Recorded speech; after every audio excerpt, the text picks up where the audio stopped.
check. Mic check. Happy Sunday. Happy Father's Day. Round. What's going on? Excuse me while I wake up. Little tired. But we here. What's going on, people? Let's talk to the round right quick. Let's see what's going on. I see my man back with that up in there early. What's going on? Baron, what's going on, bro? Talk to me. Level 1 in the building. Salute. Happy Father's Day to the Patriarchs. All that movies. Manic 96. What's going on? Talk to you. Arcade. Don't know if it's the same demo for Pat. Oh, WrestleQuest demos on Steam. Okay. Arcade. Thank you. Now I'm Omar. What's going on? Hollywood Rules. What's up? Delilah HD. What's going on? What's up, sis? Fuzzy. I'm over. I gotta stop slandering Forza. It looked really good. So Fuzzy, you got that. I bet it did. You got that. I knew it was gonna look good, but it looked wow. Really good. Bunty, what's going on? You done know. Wagwan ILP, Wagwan Bone Slave, Cali in the building. What up, Bone? I feel like I ain't talked to you in a minute. What's going on? Awful Grim Bones, what's up? Let's talk to me. JD, what's up? Y'all giving me life. Brett Bingham, what's going on? Y'all giving me life. A little tired today. A lot of lords might be out. We got to see what's going on. There's a lot going on last minute, so I'm just going to be fully transparent with the realm. So King is on vacay, but he will, with the Father's Day thing, but he will be checking in. Jez is not feeling well. So, we gave Jez the time off, you know what I mean? So Jez might come through next week, just to be honest with y'all. Rand should be good, Saab should be good. Addict is not... I don't know where Attic is. Nah, I knew where he is. He talked to me. He wasn't feeling well last night, so it's gonna be an interesting show. You know what I'm saying? But I gotta be fully transparent.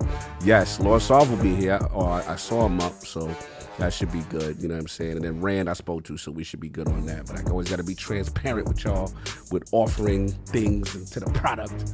You know what I'm saying? But I appreciate y'all. So we still gonna have some fun, man. A lot of stuff to talk about. Crazy things. But yeah, King did say he's checking in remotely. So it's not like we're going to lose King. I just don't know what time he's coming in. As long as he don't wear them damn Crocs, I'm good. Keep them Crocs out of here. He's wilding right now. He out of pocket. That's egregious. It's a violation of fashion standards. I got to talk to my man. Good shout out to y'all for signing the change.org petition to get King Croc right. Because he loose out here. This is crazy. You know how you just see your brothers go down this dark path. He going down a dark path right now. It's up to us as a community to get the Swaggy King back. We like Swaggy King. You know what I'm saying? But this what's going on. This grandfather at the barbecue. This uncle. I can't. With the rainbow Crocs. Don't shout out to the rainbow. But I'm just saying, come on, King. We got to do better. So I know he's going to come in here with them Crocs because he on vacation. I think he on the beach somewhere. So I'm bracing myself. Anyway, enough King slander. Shout out to my bro. Hey, live your life, bro. I ain't mad at you. You know what I'm saying? I just got to mess with you. Look, we'll be back. I'll see if I can get the rest of the lords up in here. We're going to have a good show. We're going to have some fun. I miss talking to y'all. I feel like I haven't talked to y'all in a minute. And I will be back. Hear ye, man. Welcome to the show. If you would not mind, go ahead and find yourself a spot, get comfortable, grab a snack, do all that good stuff that we need to do, and we're about to get started. It's not important who I am. What's important is that you are pulling up to the Iron Lords podcast right now as we speak, and I guess I'm here to keep you entertained until it's time to get this show started. So, look. Y'all done messed up and turned me to an animal. And haters be swearing they real, but come to find out that they really mechanical. And yeah, I be eating these rappers, but that's all a part of me being a cannibal. And they say I'm better than money because you can bank on me being accountable. I know a million rappers that don't want to be on a song with me. That's understandable. I kill a beat and they want to compare me to Freddie and Jason. I'd rather be Hannibal. They be like, why use a video game? Just be original. Y'all too dramatical. I know it's random, but I am addicted to flipping the sample and making it flammable. This is that This is that yoga, fire, flame. They think it's arson up in the apartment. They call it department and I get the blame. Still I be running, collecting them rains. You just a target when I'm in the range. I was the hardest to start regardless back when you was messaging people on AIM. Check my vocals. All on Twitter, but I'm anti-social. Love my city, but I'm still bi-coastal. I got Nah, let's switch that up.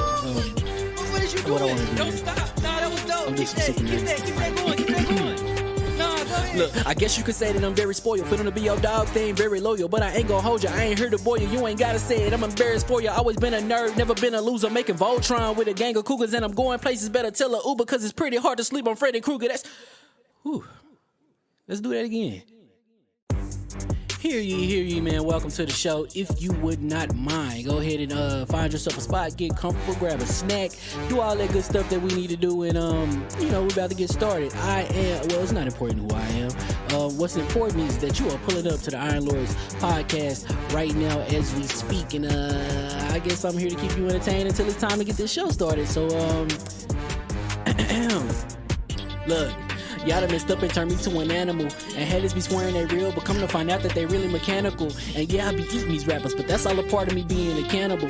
And they say I'm better than money because you can bank on me being accountable. I know a million rappers that don't wanna be on a song with me, that's understandable. I kill a beat and they wanna compare me to Freddie and Jason. I'd rather be Hannibal. They be like, why use a video game? Just be original, y'all too dramatical. I know it's random, but I'm addicted to flipping the sample and making it flammable. This is that yoga, fire, flame. They think it's arson up in the apartment, they call it department and I get the blame. Still I be running, collecting them rains. You just a target when I'm in the range. I was the hardest to start regardless back when you was messaging people on AIM.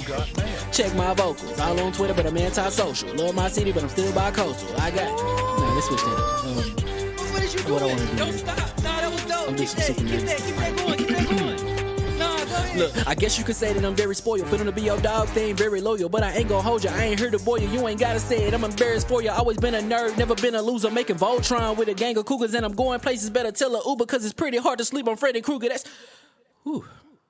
Let's do that again.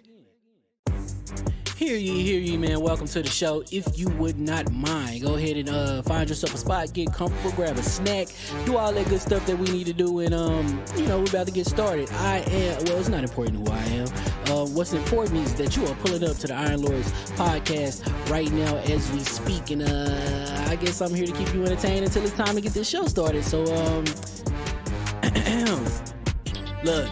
Y'all done messed up and turned me to an animal. And haters be swearing they real, but come to find out that they really mechanical. And yeah, I be eating these rappers, but that's all a part of me being a cannibal. And they say I'm better than money because you can bank on me being accountable. I know a million rappers that don't wanna be on a song with me, that's understandable. I kill a beat and they wanna compare me to Freddie and Jason. I'd rather be Hannibal. They be like, why use a video game? Just be original, y'all too dramatical. I know it's random, but I'm addicted to flipping the sample and making it flammable. This is that yoga, fire, flame. They think it's arson up in the apartment, they call it department and I get the blame. Still I be running, collecting them rains. You just a target when I'm in the range. I was the hardest to start regardless back when you was messaging people on AIM. Check my vocals, all on Twitter, but I'm anti-social. Love my city, but I'm still bi-coastal. Nah, let's switch that up. What is you doing? What I wanna do? Don't stop. Nah, that was dope. I'm Keep just that going. Keep that going. Nah, go ahead. Look, I guess you could say that I'm very spoiled. Feeling to be your dog, they ain't very loyal. But I ain't gonna hold ya, I ain't here to boil you. You ain't gotta say it, I'm embarrassed for ya. Always been a nerd, never been a loser. Making Voltron with a gang of cougars. And I'm going places, better tell a Uber. Cause it's pretty hard to sleep on Freddy Krueger. Whew. Let's do that again. Hear ye, man. Welcome to the show. If you would not mind, go ahead and find yourself a spot, get comfortable, grab a snack, do all that good stuff that we need to do, and we're about to get started. It's not important who I am. What's important is that you are pulling up to the Iron Lords podcast right now as we speak, and I guess I'm here to keep you entertained until it's time to get this show started. So look.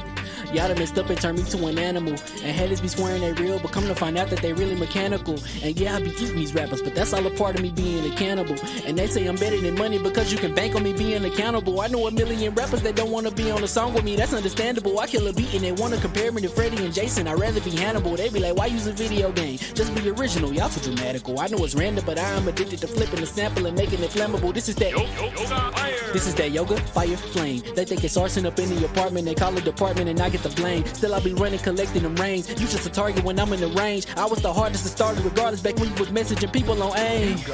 Check my vocals, all on Twitter, but I'm anti-social. Love my city, but I'm still bi-coastal. Nah, let's switch that up. What is you doing? What I wanna do? Don't stop. Nah, that was dope. I'm just Keep that going. Nah, go ahead. Look, I guess you could say that I'm very spoiled. Feeling to be your dog, they ain't very loyal. But I ain't gonna hold ya, I ain't here to boil you. You ain't gotta say it, I'm embarrassed for ya. Always been a nerd, never been a loser. Making Voltron with a gang of cougars. And I'm going places, better tell a Uber. Cause it's pretty hard to sleep on Freddy Krueger. Whew. Let's do that again. Hear ye, man. Welcome to the show. If you would not mind, go ahead and find yourself a spot, get comfortable, grab a snack, do all that good stuff that we need to do, and we're about to get started. It's not important who I am. What's important is that you are pulling up to the Iron Lords podcast right now as we speak, and I guess I'm here to keep you entertained until it's time to get this show started. So look.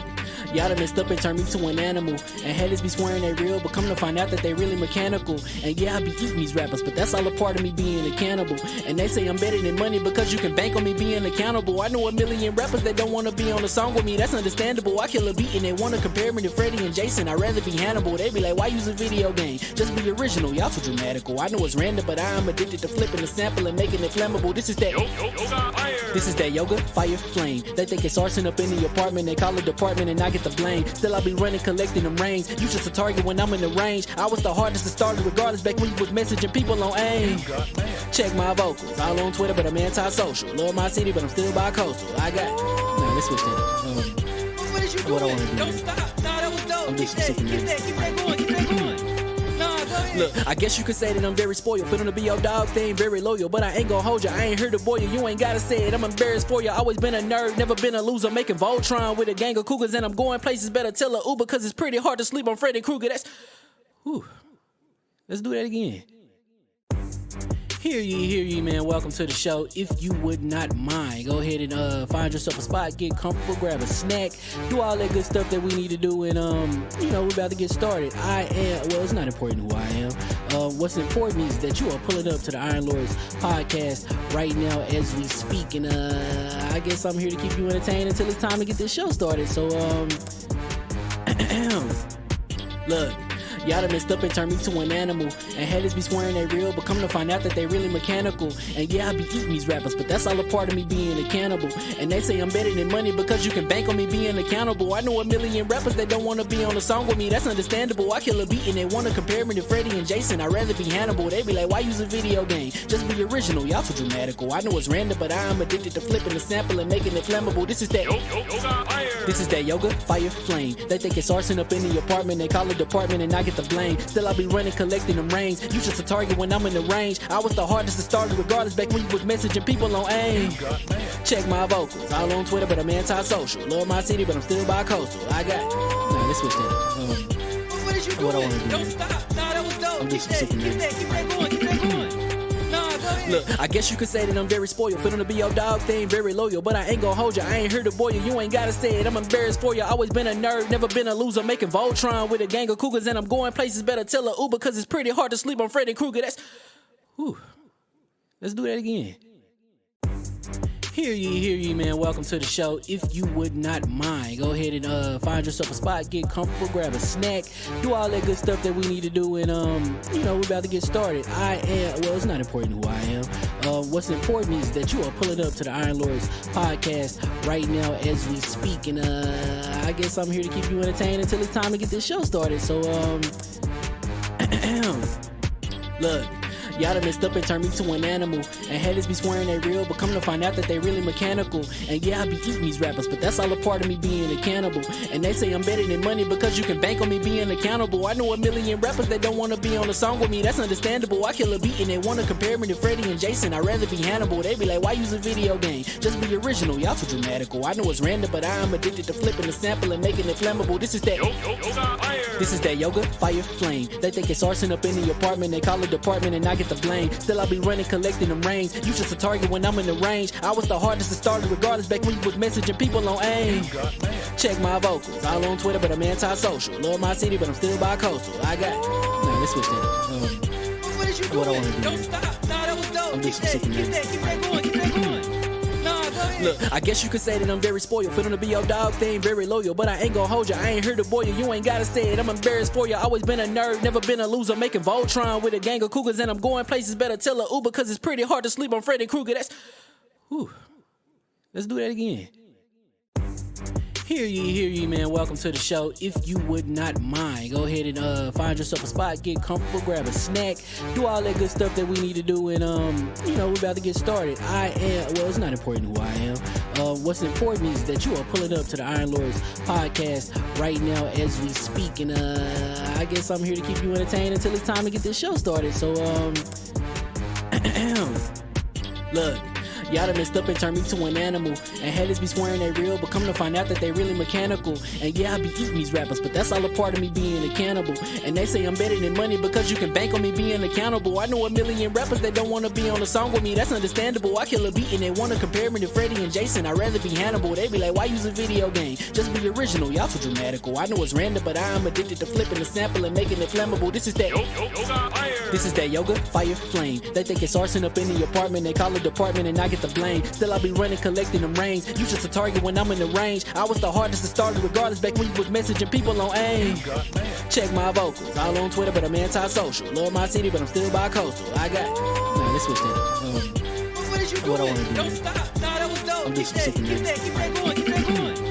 Nah, go ahead. Look, I guess you could say that I'm very spoiled. For them to be your dogs, they ain't very loyal. But I ain't gonna hold you, I ain't here to boil you. You ain't gotta say it, I'm embarrassed for you. Always been a nerd, never been a loser. Making Voltron with a gang of cougars. And I'm going places, better tell a Uber. Cause it's pretty hard to sleep on Freddy Krueger. That's... Whew. Let's do that again. Hear ye, man. Welcome to the show. If you would not mind, go ahead and find yourself a spot, get comfortable, grab a snack, do all that good stuff that we need to do, and we're about to get started. It's not important who I am. What's important is that you are pulling up to the Iron Lords podcast right now as we speak, and I guess I'm here to keep you entertained until it's time to get this show started. So, look. Y'all done messed up and turned me to an animal. And haters be swearing they real, but come to find out that they really mechanical. And yeah, I be eating these rappers, but that's all a part of me being a cannibal. And they say I'm better than money because you can bank on me being accountable. I know a million rappers that don't want to be on a song with me, that's understandable. I kill a beat and they want to compare me to Freddie and Jason. I'd rather be Hannibal. They be like, why use a video game? Just be original, y'all too dramatical. I know it's random, but I am addicted to flipping the sample and making it flammable. This is that yoga, fire, flame. They think it's arson up in the apartment. They call it department and I get the blame. Still I be running, collecting them rings. You just a target when I'm in the range. I was the hardest to start regardless back when you was messaging people on AIM. Check my vocals, all on Twitter, but I'm anti-social. Love my city, but I'm still bi-coastal. I got... Nah, let's switch that up. What is you What I doing? wanna do Don't here. stop. Nah, that was dope. I'm just Keep super that going. Keep that going. Nah, go ahead. Look, I guess you could say that I'm very spoiled. For them to be your dogs, they ain't very loyal. But I ain't gonna hold you, I ain't here to boil you. You ain't gotta say it, I'm embarrassed for you. Always been a nerd, never been a loser. Making Voltron with a gang of cougars. And I'm going places, better tell a Uber. Cause it's pretty hard to sleep on Freddy Krueger. That's... Whew. Let's do that again. And we are live. Iron Lord Podcast. LordCognito here talking about the latest with Advanced GG. There's a lot of things going on with the new product line. Let's get right to it. So we got that focus line, y'all. This is that standard. This is what we use right now. Kind of our caffeine substitute. And what we usually do right now when we're gaming, we don't use coffee anymore. We're utilizing its focus. On deck number 2, you already know this is my favorite right here, the energy line. You already know, birthday cake, one of my absolute favorites. Completely delicious. This is a pre-workout equivalent. And also doesn't use beta alanine, so you don't get the jitters and stuff like that. So it's really good for that. And then the new, we got that hydration line, y'all. This is really good for people who don't like caffeine, who want an electrolyte substitute, and it is really sugar-free, absolutely delicious. So you got your 3 choices. Once again, you know Cog Lover is sour. You already know, and we're doing this right now. So go get yourself to advancedgg.com. Use code IronLord on the checkout. This is something I use all the time. We got to support Advanced GG. Great products if you want to get your workout on. Even if you don't work out, you're just gaming, you need that focus. And again, the hydration line for those who don't want caffeine, no sugar, electrolytes, you're good to go. LordCognito here, Iron Lord Podcast. Peace.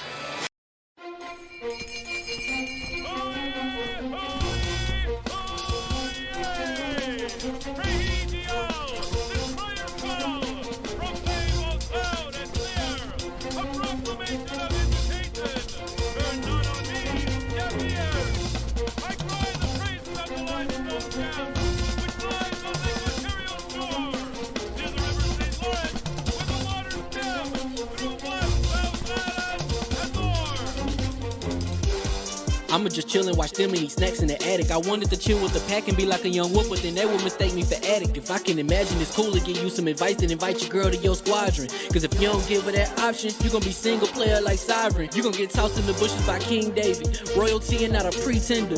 Detrimental to an elemental, what's an avatar to a knee bender. I gotta be me though. I know it's my destiny, word to Cognito. Who cares if you fly, if you still a mosquito? You swear you ain't stunting, but really be Steve-O. You like to collect stuff and that's cool, but I got bad news. Even if you really was that dude, King David still be the king of the statues. Since a juvenile, I've been cursed with a curse to be musical. And if you hate it, we'll meet in the crucible. Other than that, then it's cool and it's beautiful. We let you know that your dreams are pursuable. Whatever you wanna do, then it's doable. If you got work on a Sunday, it's suitable. Cause you can listen to this in your cubicle on the Lord's Day. Woo. If you got work on a Sunday, it's suitable. Cause you can listen to this in your cubicle on the Lord's Day.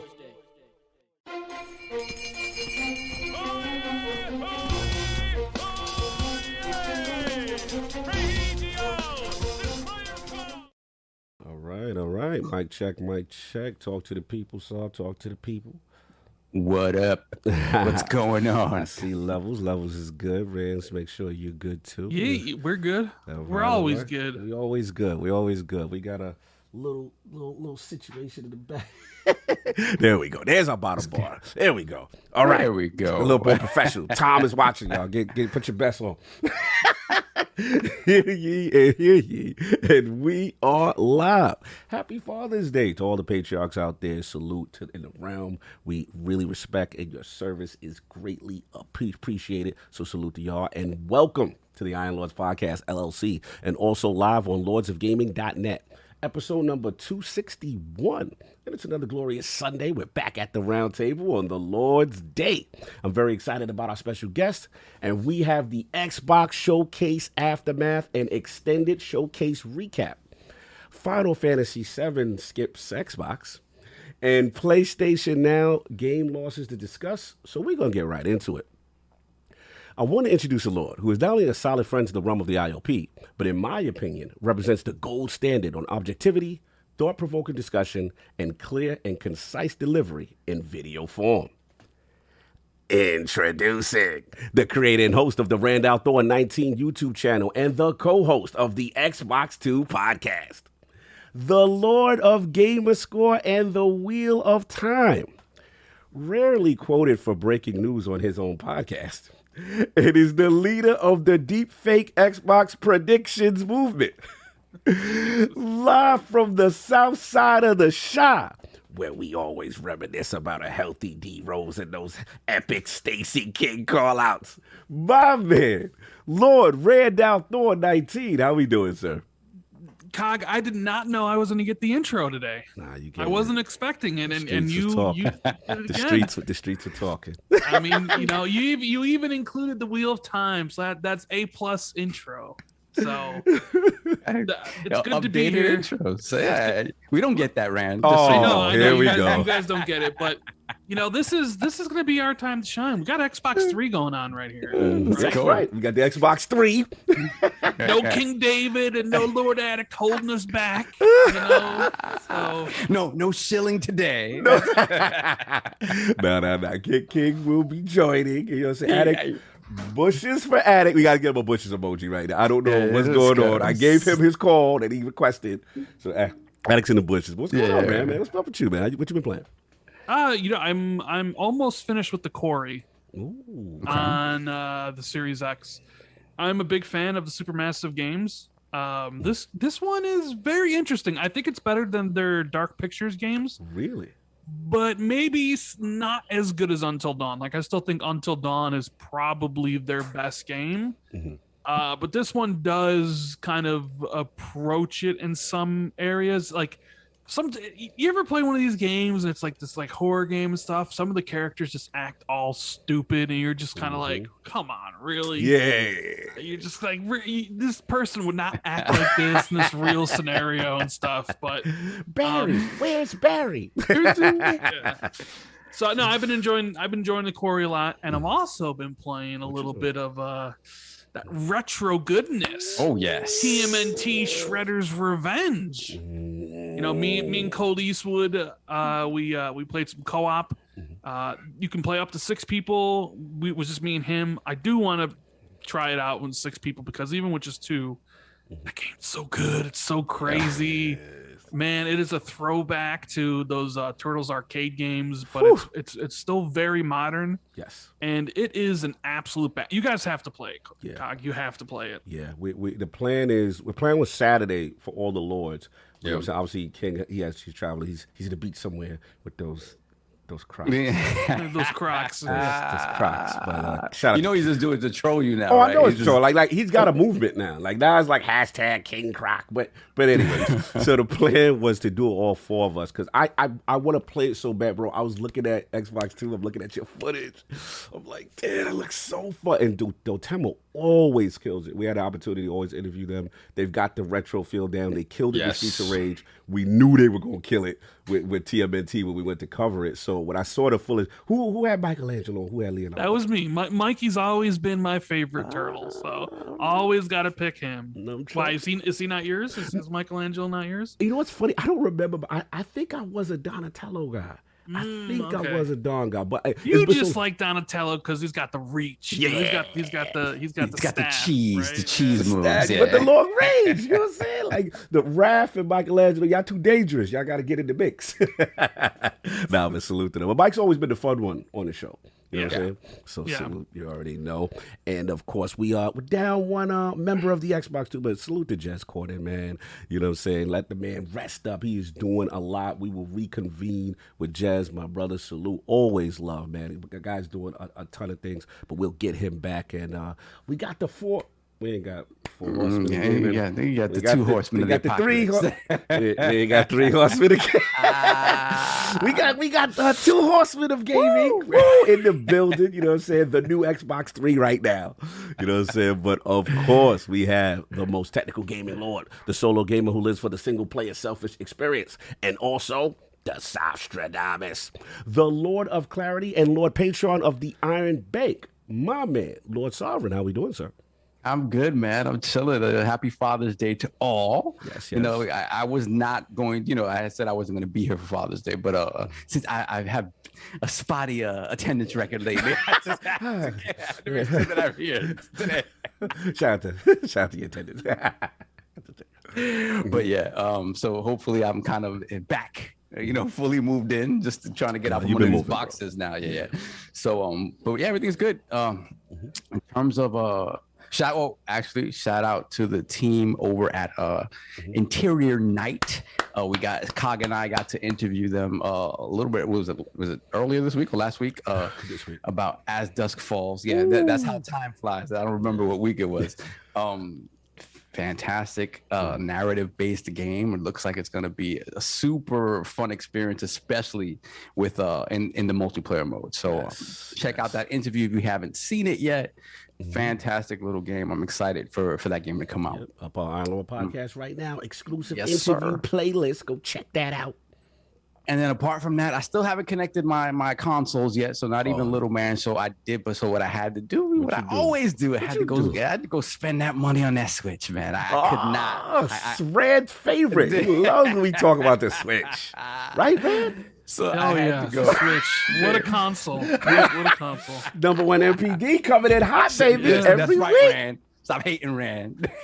My Switch isn't even hooked up anymore. Oh damn! And it doesn't even need to be because Xbox got that Silk Song, baby. Whoa, that was big. That was when I saw that, I was like, oh. Bro, you know what's so crazy about the Silk Song? It was impressive because I remember covering that in 2019 E3 in the Nintendo section. Yeah. So I mean, to see them get that was a big gap. All things pointed to that being exclusive to them for a time. Yes. And Phil came in with the bag. Very smart. Yeah, Phil's got I was going to say, Saab's looking a little different. He's missing a couple knees there, Kai. Listen, man, it's rare when I get my brother, like, you understand, like, Saab is, I don't give up knees. He does not. Like, he's one of the smartest people I know. I've known this kid 3rd grade.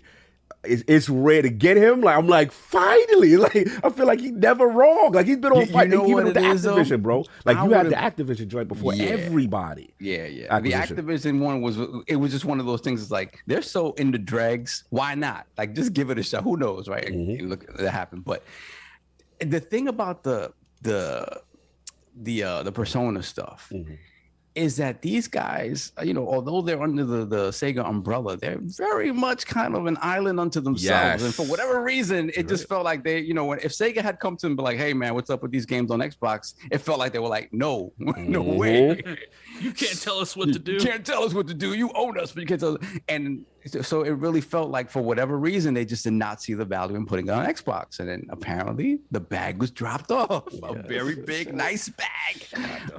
Dominus. But I think, it opens up the door for so much more. So I'm glad about that. Because again, we had Atlas games on 360. So there's, I'm happy that's the thing. So on Switch, yes. I got that Shredder's Revenge. I had to impose my my gaming sensibilities on my niece and nephew. So I just bought them. Oh, like, no, y'all gonna play with me. Y'all gonna play. So my nephew, they didn't call me to be like, thank you, Theo, nothing. So I called them like, hey, what's going on? Did you get something new?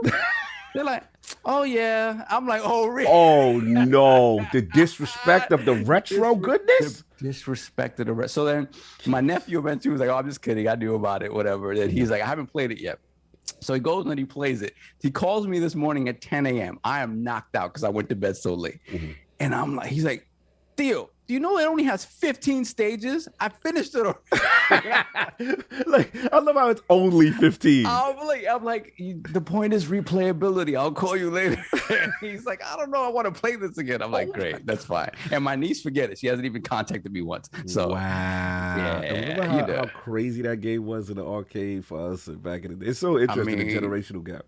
It is because he doesn't know what that is at all. Like I tell him, hey, you had to stand in front of this machine and put quarters in to keep playing. He's like, are you stupid? No, I'm not gonna do that. I'm gonna play Fortnite and whatever. So yeah. But he seemed like he enjoyed it though. So I have to teach him. It's about replayability with these games. Like play it with another turtle. And with another person. Yeah. Right. Exactly. So I'm a Mikey guy too. So I've been playing with Mikey. Yeah. Oh man. You know what it is? These games, when you look back at Turtles in Time, the original Turtles, they're simplistic in terms of combos and stuff like that. They're fairly simplistic. What Tribute does and what Dotemu does is that they take that formula and then modernize it and expand upon it. Yes. They did it with Streets of Rage 4. With this, even more so, like the combos that you have, the super moves, like it really is a beautiful thing. At first, the only thing that threw me off a little bit was that they shrunk the characters a little bit. And we noticed that from the beginning. I was like, why don't they make the characters as tall as they are in the arcade? Yeah, but you get over that very quickly. But the game it's just a joy. It really is a joy. So yeah, I bought it 3 times and I have yet to play it on Xbox. Come on, Saab. You know what I saw? There are people giving like opinions of what they should do next, right? You got Streets of Rage 4, which was great. Now you got Turtles. Yep. People were saying, how about that X-Men? Ooh. Do one of those X-Men, arcade games God. and redo that. How amazing would that be? I didn't even think about that. That's a good one, Rand. That is a good one. These are guys that the pedigree that they have, they can keep doing the arcade stuff, right? But they can even go back in and take a game like Gunstar Heroes, like a treasure game that treasure doesn't even exist anymore, and take that and bring it to the next level, or go back and make like a Guardian Heroes. Like Guardian Heroes, when it came to beat 'em up, it was probably it's a beat 'em up with RPG sensibilities, right? Kind of in the vein of the Capcom D&D side-scrolling games. Those games had, again, a lot more mechanics in terms of the combat mechanics, in terms of like magic mechanics and stuff like that. But again, with the pedigree these guys have, sky's the limit when it comes to coming back to that stuff. And they said it in an interview. I think they were talking to IGN, I believe. And they said like, we were lucky to get the TMNT license, but if not, everything you see in this game would have been for a property that we were creating for ourselves, right? So that's not off the table either for them to make their own brand new property, which is super exciting for me because, again, the expertise there is insane, and you don't see pixel art like this anymore.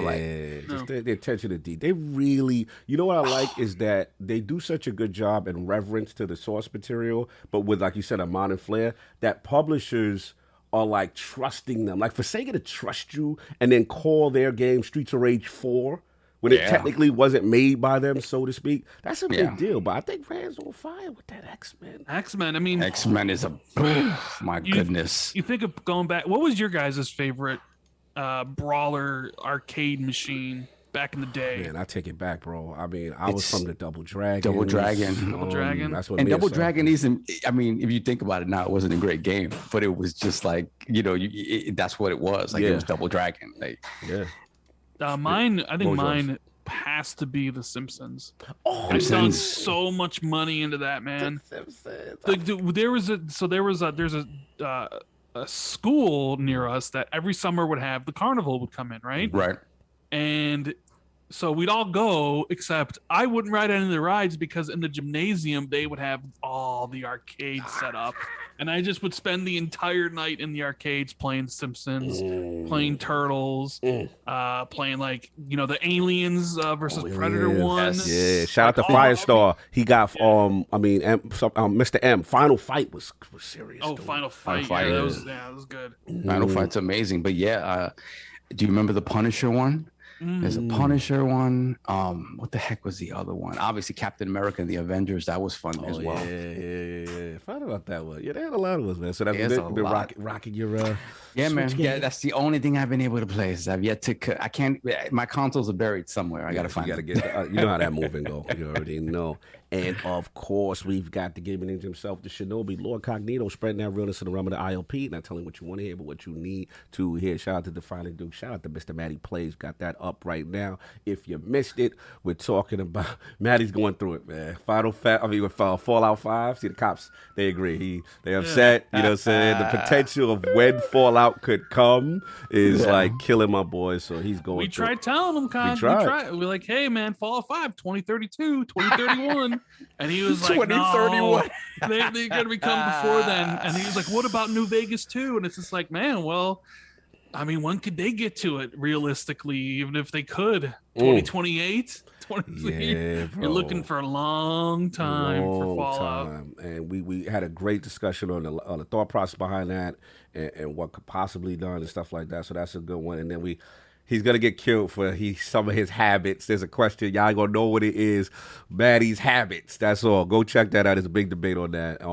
Shout out to the last one. Yeah, Maddie's got some things that they're going to kill him for. And I was like, yeah, put that in there for next week. I want to see what the community say about. Besides the macaroni with a spoon. Besides macaroni with a spoon. Besides ketchup on Matt or whatever.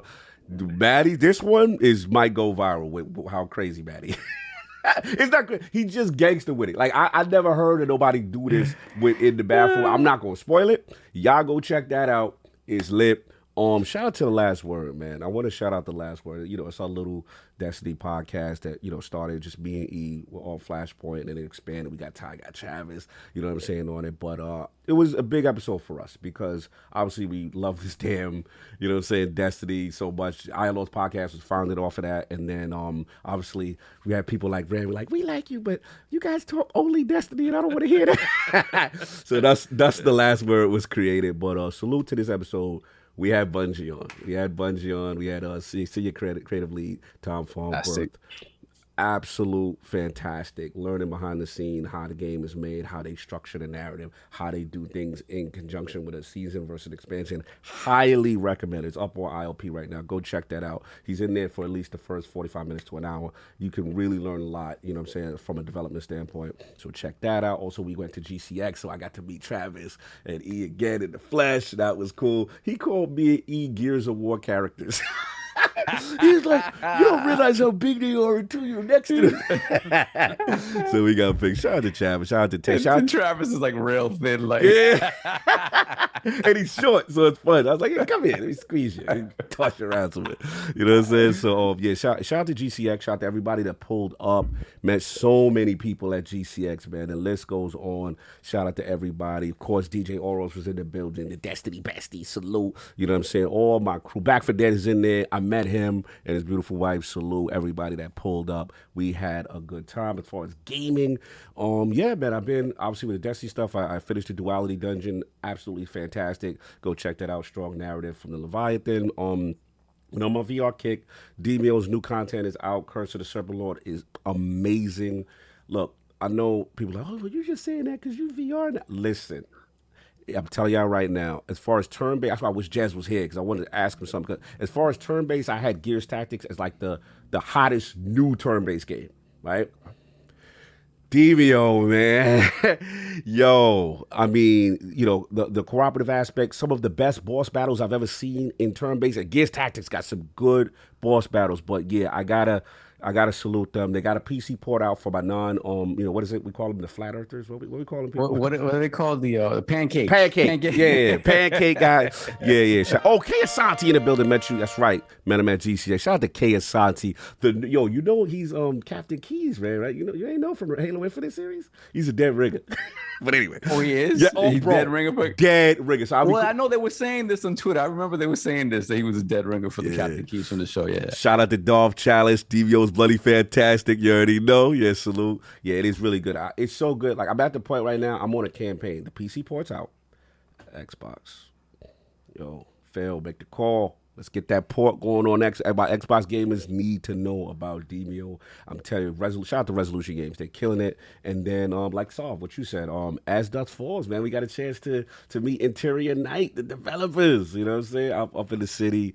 Really pleasant surprise. You know what I'm saying? I know that was like an in the corner game for me because I like those Telltale types of experience, but very well done. Great art style. You know what I'm saying? Now, I'm not going to sit there and say, oh, it's full motion and all that. It's kind of like stills, but like done in a way where every 20 seconds there's choices that has to be made. You can play up to 8 players. This is going to be huge for xCloud mobile.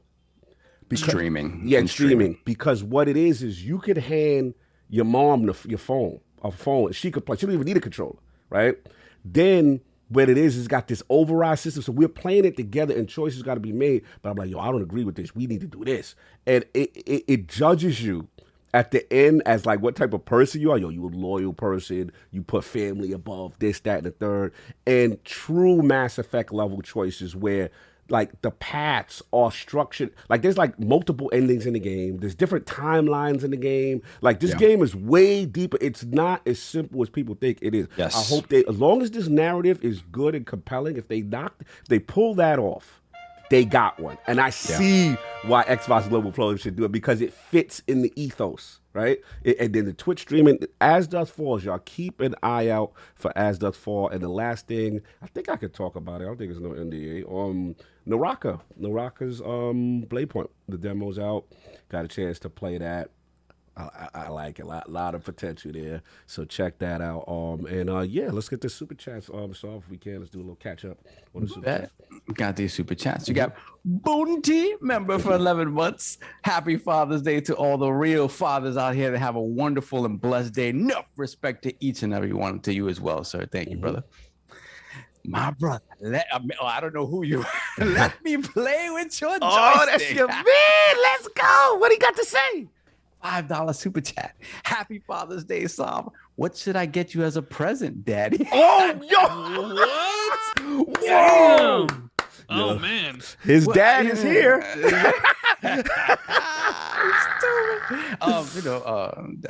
Hey, Steam Deck would be nice.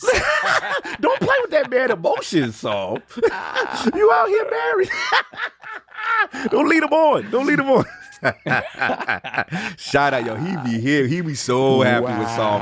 That is hilarious. Shout out to Can I Play with your joystick. We got Big Mad Mo, member for 24 months. Thank you, sir. Keep doing what y'all doing. Happy Father's Day to all the dads out there, and you as well, brother. No doubt, salute. Then we got Black Ronin 357, member for 14 months. Happy Father's Day and Juneteenth to the realm. Xbox Showcase was a B+. Okay, cool. Salute. And we got the homie, Lords of Gaming's finest, Big Cloud Gaming, member for 16 months. Let's go. We in here. Salute to the realm, to you as well, brother. No, that's not the Big Cloud. Amazing interview up right now on lordsofgaming.net. Believe the Blizzard, the FX director. Correct me if I'm wrong, Big Cloud. Tremendous interview. You're always killing it with the Sony interviews. Got to salute an absolute great addition to the lordsofgaming.net team. So salute to him. Shout out. Let's put the crest in the chat for Gerald Mack. Welcome to Lord Silver. Thank you, my brother. You know, J Mac always in there repping. J Mac. put those crusts in the chat, and we're caught up. We're good. No doubt. Salute the Lord Boxing Burger in the What's realm. up? What's up, brother? You're still gonna be Archimedes to me. I don't care. I liked it, Archimedes. I get that a lot. I liked it. But salute. How you doing, bro? Thank you for pulling up in the short moment. Yeah, thanks for the invite, man. I was lying in my kid's baby pool because it is incredibly hot in here. Yes. And so that's why I needed 5 minutes to dress and to tie off. You got presentable. The world. What is it? World of Gaming. What we doing? What's the podcast? So give a shout out to the podcast, right quick, man. Yeah, I'm hosting the World of Gaming, a weekly podcast every Thursday at 2 p.m. Eastern or 7 p.m. UK time. Okay. Having each and every week different guests. We talk about all things gaming, technology, news, and stuff, and we always have a good time. And yeah, Rand has been on the show, for example. Indeed, I have. It was a good show. Yeah, thanks, man. No doubt. Good to have you, brother. Thanks for pulling up. And real quick, what's up, it's funny that you say be presentable because my wife was like, "You're not podcasting in your underwear. Go put on some I like that. Salute to her. Salute to her. You already know. Real quick, and a word from our sponsor. Shout out to Advanced GG. Yo, make sure y'all get that up. That 20% which off. one is that? This the split gate. This the split gate joint. Focus. The rocket pop. Absolutely fantastic. Coffee substitute. You don't like coffee, you know what I'm saying? You want to be up for your long gaming sessions, get that focus. And then of course for my workout guys. And if you're not a workout guy, we got the Energy Line Dream Team Punch. Is absolutely amazing, delicious. One of my favorite flavors right now. Go check that out. Link is in the description as well as pinned in the chat. 20% off. And last but not least, for those who don't like energy drinks, no sugar, no caffeine, none of that. Get that hydration, y'all. Hydration is literally like a Gatorade, with electrolytes in it. So pretty much there's none of that extra stuff, any caffeine, no caffeine. For the people who don't want that, no caffeine. So Father's Day special, 20% off, code ILO. Yes, I'm pushing powder. Yes. Shout out to I'm pushing that P. Go get that. See, you already know. I'm doing it wrong. I'm doing it wrong because I'm doing the coffee and then I'm doing what you doing the coffee? Then you doing the energy? Yeah, hell yeah. All right, slow down on your powder, sir. Slow down on your powder. No more than 1 scoop per 8 ounces of water. You know what I'm saying? Slow down. Put 2 in there. Doing too much powder, baby. Wipe your nose. But after that, then we go for no more 2 scoops for 16 ounces. No more than 2 scoops for a day. And then that's it. That's more than enough. You ain't got to do no more than that. But yeah, go salute that. I already got the plug. I got you. I got that advance for you. Anyway, so we're done plugging. We're done doing all our promotional stuff. Let me get this 2 more real quick. Okay. We got Gerald back. Shout out to you, sir. Oh, hell, the ILP salute the Lord's happy Dad's Day realm to you as well, my brother. Thank you. And we got JD Gamer, $5 super chat. Giving a shout out to the Lords. Hit that like button. Thank you, sir. No doubt. So we all caught up? All good? Yeah, we're good. Yep. He said the hustle is real even on the Lord's Day. No, don't judge me. Gerald Mack, salute. All right, listen. All right, cool. So look, this is what we're here for, man. This is our kind of like traditional thing that we do. The Xbox Showcase aftermath, right? So now that we've had a chance to kind of settle in, we've had the announcements, we had the emotionality of it, all the things that took place. I want everyone's feeling on that. We'll start with Rand. Again, we're going to start with just the showcase itself. We'll separate the extended showcase, but just the showcase, now that you've had time for it to settle in, Rand Outdoor, has anything changed? How are we feeling about it?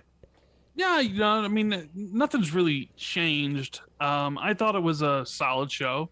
I didn't think it was like a great show or a bad show. I give it like solid B, maybe more towards floating like B minus. Okay. I did feel like there's definitely a lot of games that are coming out for Xbox that I really want to play, and they definitely highlighted a lot of those during this format, like High on Life from the Rick and Morty people. Very unique title. Like we even got the info that might have been a Stadia game, right? It was that, and what was the other game that was a Stadia game? The Quarry. The Quarry, yeah. Sure? Oh, I never knew that. Yeah, Okay. I think the info dropped on Friday. There was like the Benedict's Fox game that looked really cool, and a few others. Like just off the top of my head, I can't remember them all, but. I think the big takeaway for a lot of people, at least like when I talk to people or when I read the chat of Xbox 2 or the comment sections everywhere, is like a lot of people were thrown off by the 12-month thing.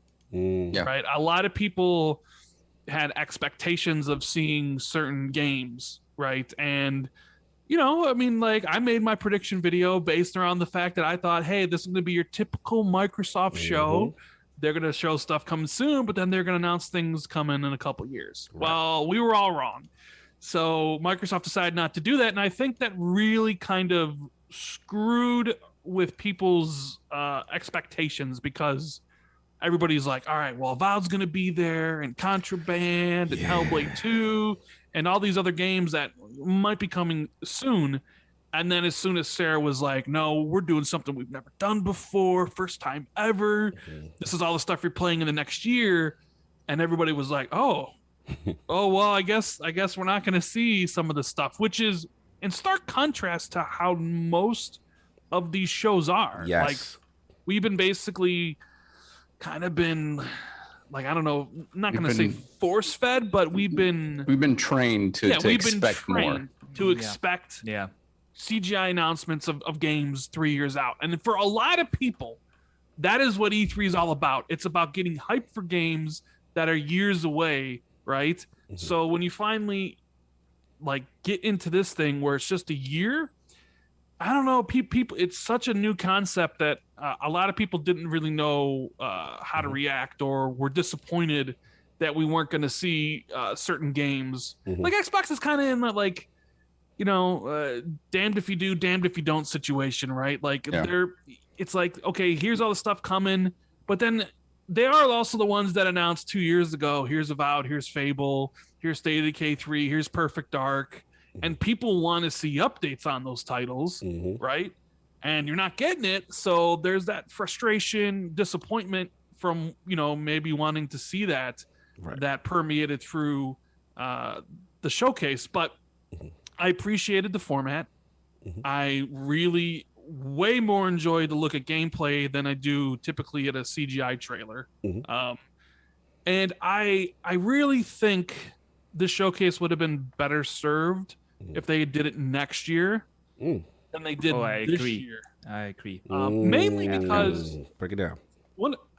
To me, the reason I gave it like a solid score, like a B with maybe floating to a B minus, was I felt like this year's show was too much, or it felt like a repeat of last year's. Right? So you're going into this year's show and you're like, okay, what's going to be new? And then they just hit you with Starfield again and Redfall again. And instead of Forza Horizon, you get Forza Motorsport. And then we get another look at Elder Scrolls Online and Fallout 76. So there was a part of the show, at least to me, that was just last year's show. Just done again, but longer. And, but I do appreciate immensely the longer look at Starfield to finally see what that's like, what Redfall is all about, right? I just feel like they should have done a regular show this year and then done the 12 months next year, because there's a lot more titles. Activision most likely would have been acquired by then. The studios. I want to ask you, not to interrupt you, two things. One, when you say you wanted that next year, the format of the show, because it almost sounded like you didn't want to see the stuff in Redfall. Okay. I like the format of the show. Okay. I just didn't. I felt like there wasn't enough Yeah. New announcements from new Xbox announcements. Game Gotcha. Studios. Gotcha. Which is why I'm saying this show would have worked better next year. Oh, you mean Yeah. the format? Right. Not The format would have worked specific- better okay. next year. Got because it. because there would have been a whole bunch of new stuff. Gotcha. Yeah. Whereas this year's show was just a bunch of stuff you already knew Totally understand. from last year. Let me back you up. One last question, and I'll stop interrupting you. So then now, do you think it was a bad precedent for Sarah to come out during the show? Right. Like, my question to you is, are you upset that kind of like maybe they shouldn't have done that announcement during the show versus like an Aaron Greenberg tweet prior to the show saying, "Hey, these are the 12 months." Like, is that part of the source of your frustration? I mean, I'm not frustrated by it. I'm just looking at it and being like, "Oh, this would have worked better next year." But I'm more kind of thinking about it from people in the community's like perspective. Xbox is usually pretty good at qualifying or setting expectations on what shows are going to be about, right? Right. They didn't do this year. And a lot of people were using that as, well, Wolfenstein 3's coming, and Hold on. everybody was all getting hyped for all these certain things that potentially might happen because Aaron Greenberg didn't set anybody's expectations, right? Yeah. I do feel that if they had said a week out, if Aaron Greenberg come out and said, hey, just want to give everybody an update, the games that are going to be shown are just going to be strictly the games that are coming out in the next year. So from June to June. Okay. I think people, just like with the Starfield and Redfall delay, you let like people get out their emotions there. Because I think me and you had this conversation. You asked me what would have been better if they announced the delays of Starfield and Redfall a month before or announced them during the conference. Remember? Yes. And we both were like, well, obviously announcing it before because the whole talk of the conference would have been those delays. I do think people would have appreciated it more, but I mean, maybe I'm in the minority in this one because looking at reactions online, looking at like Jeff Keighley's poll, it was like mostly A's and B's. It was like 75% A and a B, so it feels like maybe Microsoft accomplished what they set out to do. Like the showcase wasn't so much about selling Xbox Game Studios. It was really just about selling Game Pass. About like, here's a service that is coming out, and here's all these games that you can enjoy in the next year. Like, look at everything here. And while hardcore guys might have been like, oh man, I really wanted to see my favorite game and I didn't see it, somebody else might watching it might appreciate the diversity and found at least a game that they would hang their hat on and be like, that's cool. These are all the things coming. I thought this show was really good. So I guess it really depends on what you wanted out of the show.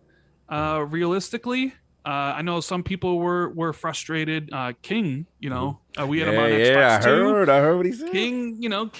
King didn't care for it so much. I've heard other people didn't care for it so much, which is fine. Everybody's voiced their opinions, and everybody can have their thoughts about those things. But I just felt it was just a solid show. I did feel last year's was a lot better. Last year's I felt was one of their best shows ever, and I think this one was, I don't know, like it didn't hit as high, it didn't hit as high as a note for me as I thought maybe it could have. Gotcha. But I feel like next year with this format of 12 months.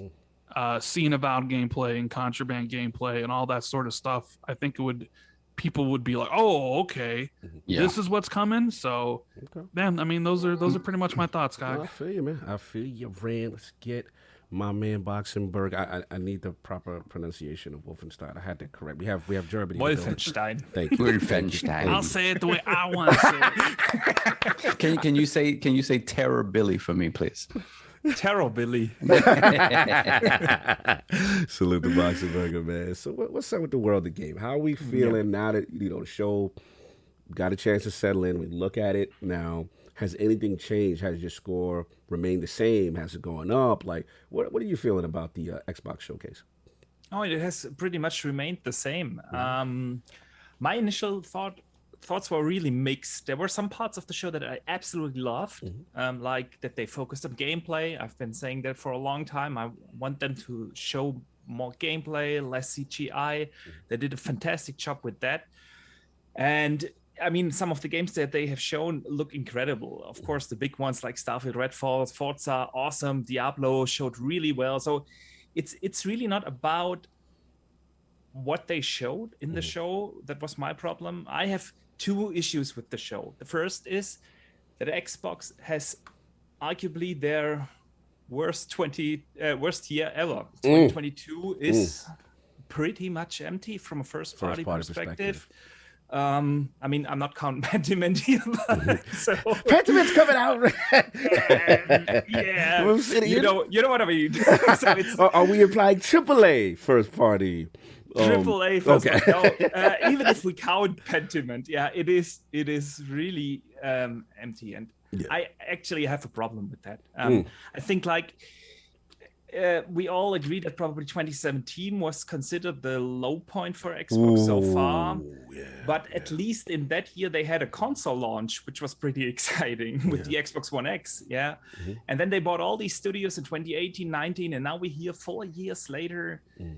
And with 23 studios, you can't put out a single game. I found that very irritating. And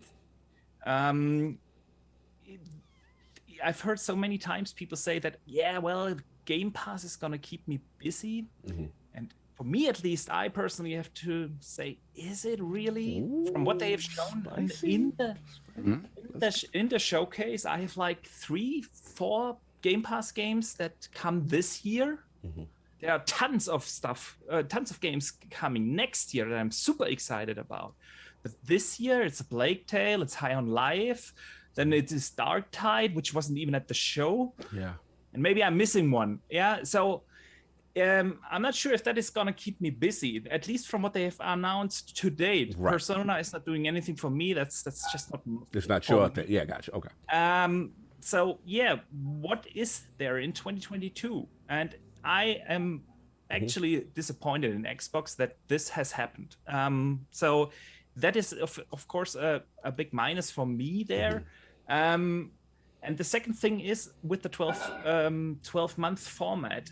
I get what Rand is saying, and I agree that this format probably would have worked a lot better next year. But in a year where you really don't have any games and the exciting stuff is really coming at the end of the 12-month period that you have showcased. I'm not sure if this is really what you should have done and not give us a little bit an update on the roadmap that is coming a little bit further down the line. And I find it hard to believe that out of all these studios, you couldn't show either an update or at least 1 or 2 surprise announcements, like the Compulsion game in Excel. I don't know. I was hoping for something.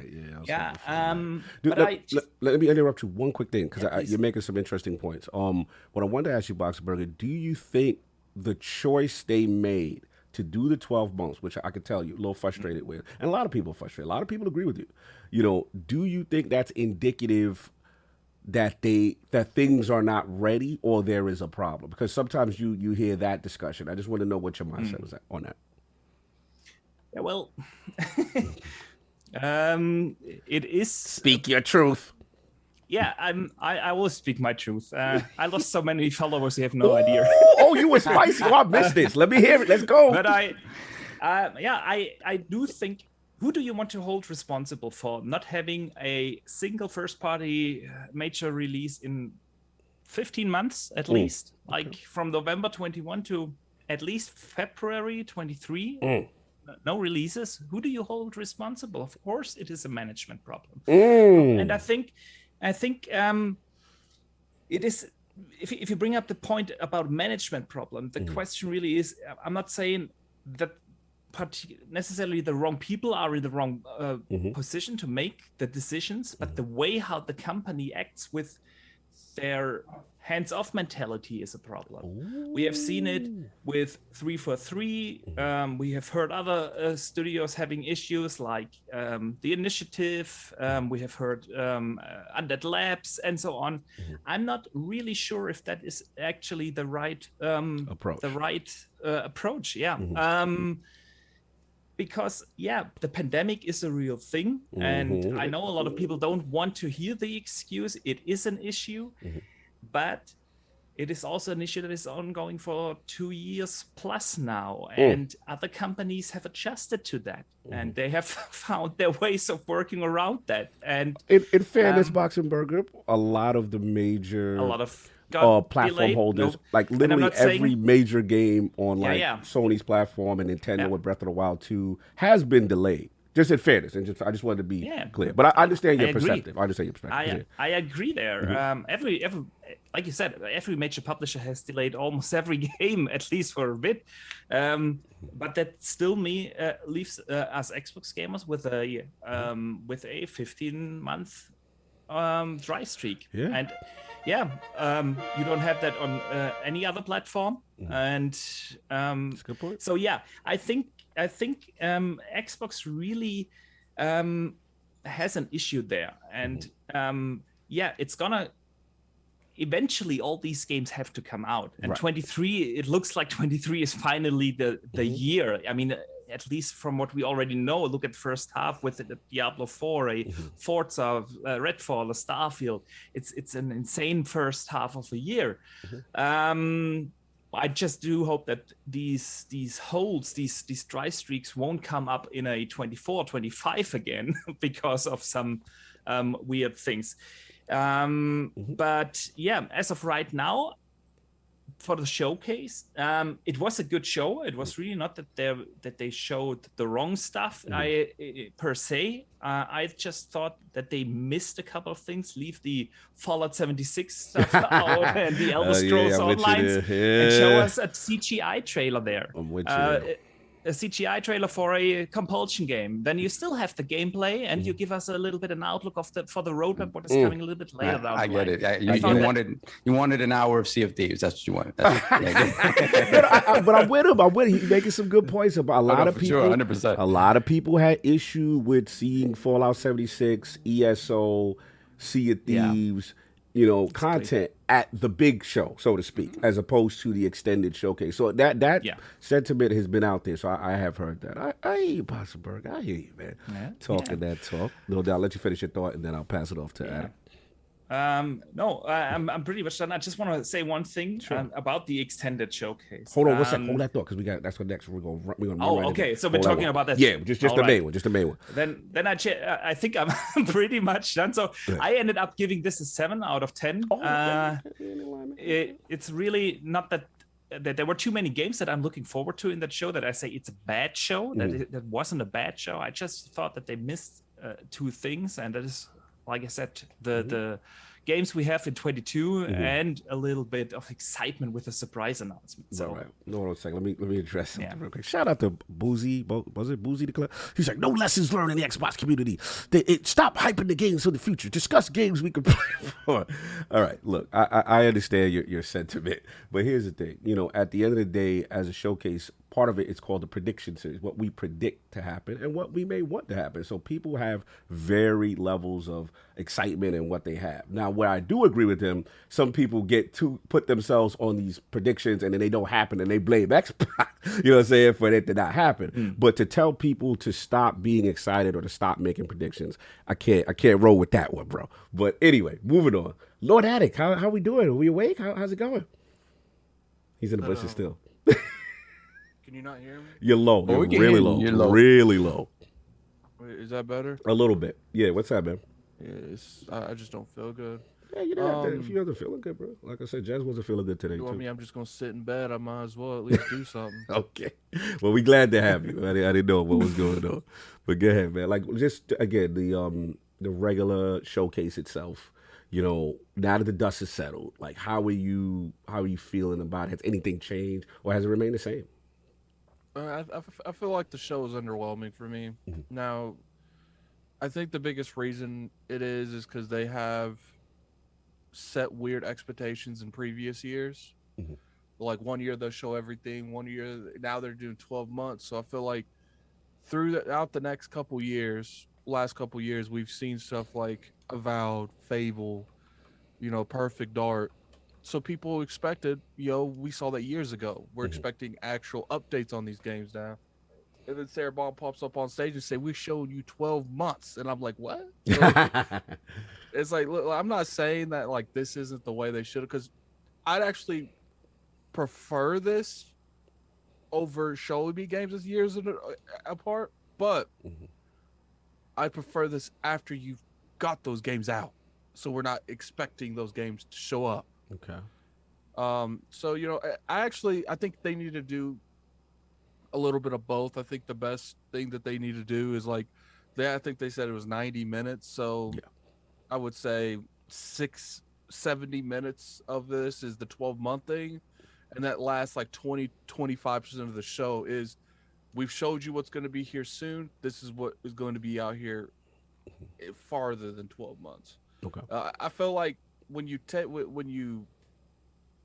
dig themselves in a box like they did, and one, they didn't set expectations correctly. I mean, I've literally seen Aaron Grimber come out and address people if there's like 1 or 2 rumors going out there. Right.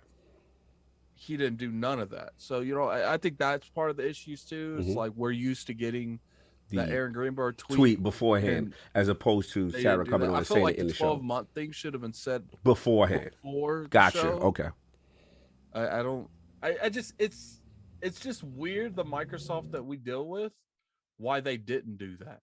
Like I wouldn't want to say that like they intentionally bamboozled us, like they wanted us to be excited, but it's just like every year, this is the king of the set your expectations correctly, and now randomly this year, it's like they forgot that memo, and it's just like, look, it is what it is. Like maybe they didn't want to say the 12-month thing. I don't know, you know. But then again, it's like Rand said.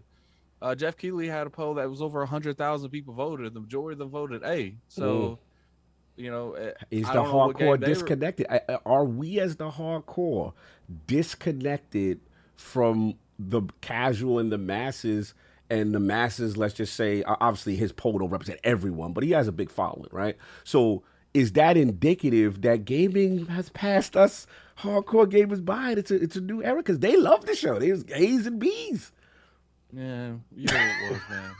It was Colt and Rand retweeting, so all they followed. So Colt and Rand are responsible for blowing up Jeff Keighley's phone. Got it. Retweeted, sir. Got it. So you're rigging the poll there. Is it possible to rig Jeff Keighley's poll? You know, like I feel like he's mostly followed by PlayStation guys. You know, like that's his audience. So are you saying, Rand, that maybe because, you know, PlayStation and other platform holders that maybe are not in the Xbox ecosystem really like the show as opposed to the hardcore Xbox guy? I did a poll. Let's go. What's your poll? And you would I have 34,000 followers. Flex. Yeah. And you would figure most of my followers are Xbox, you know, like not necessarily always hardcore, but Xbox focused. Yeah. And I had like 6,000 votes, and mine was very, very strongly a B. Okay. Like overwhelmingly so would be, and then Jeff's was mostly an A. So maybe there was a disconnect between the hardcore Xbox guys who have it in their heads, you know, Fables dancing around their heads and Perfect Dark dance. You know, they're thinking of like how Xbox has always done their shows.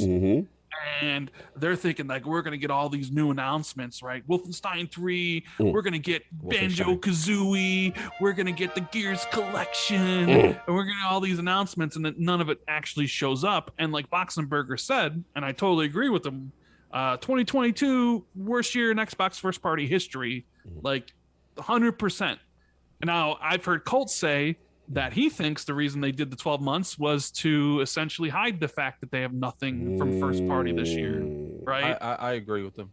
They deliberately did that for a reason. You know, as Dust Falls. And to be honest with you, Rand, I wouldn't be surprised next year if they abandoned the 12-month thing. They you think it was a stipulation?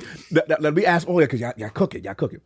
Do y'all think, and I've always wanted to ask Rand this, or all of y'all this, like, do you think, let's be honest, I hate to throw blame and throw the God Howard under the bus, but do you think the Starfield and Redfall situation, the double whammy of 2 AAA first-party games being delayed, for the most part, can we assume potentially last minute, because Microsoft was promoting these games, assuming that they were coming out, do you think that forced the game, the audible, so to speak, like the football play at the last minute to say, well, these ain't here, how do we adapt, and maybe now let's do this 12-month format? Because my question is, if those games wasn't delayed, do we get a 12-month format?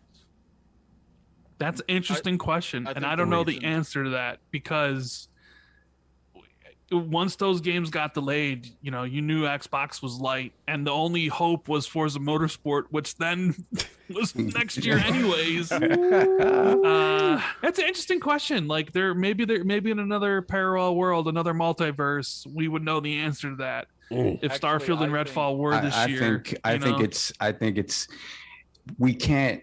I come into June with an expectation of a certain type of show, and what they've shown me is that it pivots according to the situation at hand, and we can no longer expect that big bombastic sort of show in June if that's not what they have to show us. I think it's going to be fluid every single year. So the expectation of what an E3-esque show is, to me, is changes on a year-to-year basis. I completely agree with Rand that if they had decided to do the 12-month format next year, it looks amazing because we probably do see Avowed. We probably do see Hellblade, right? Maybe they push something a little further out and show us that.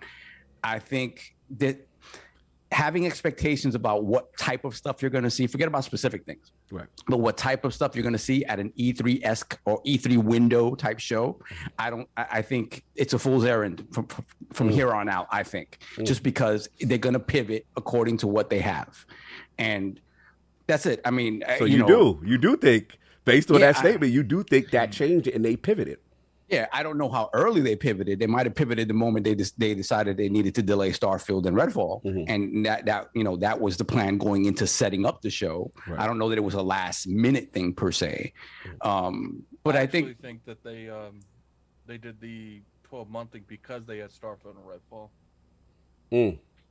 So yeah, because if Starfield and Redfall do come out in that window, then Rand's point is super valid, and this 12-month thing looks extra great because it's like, wow, we have these two humongous games in this 12-month period, and whatever.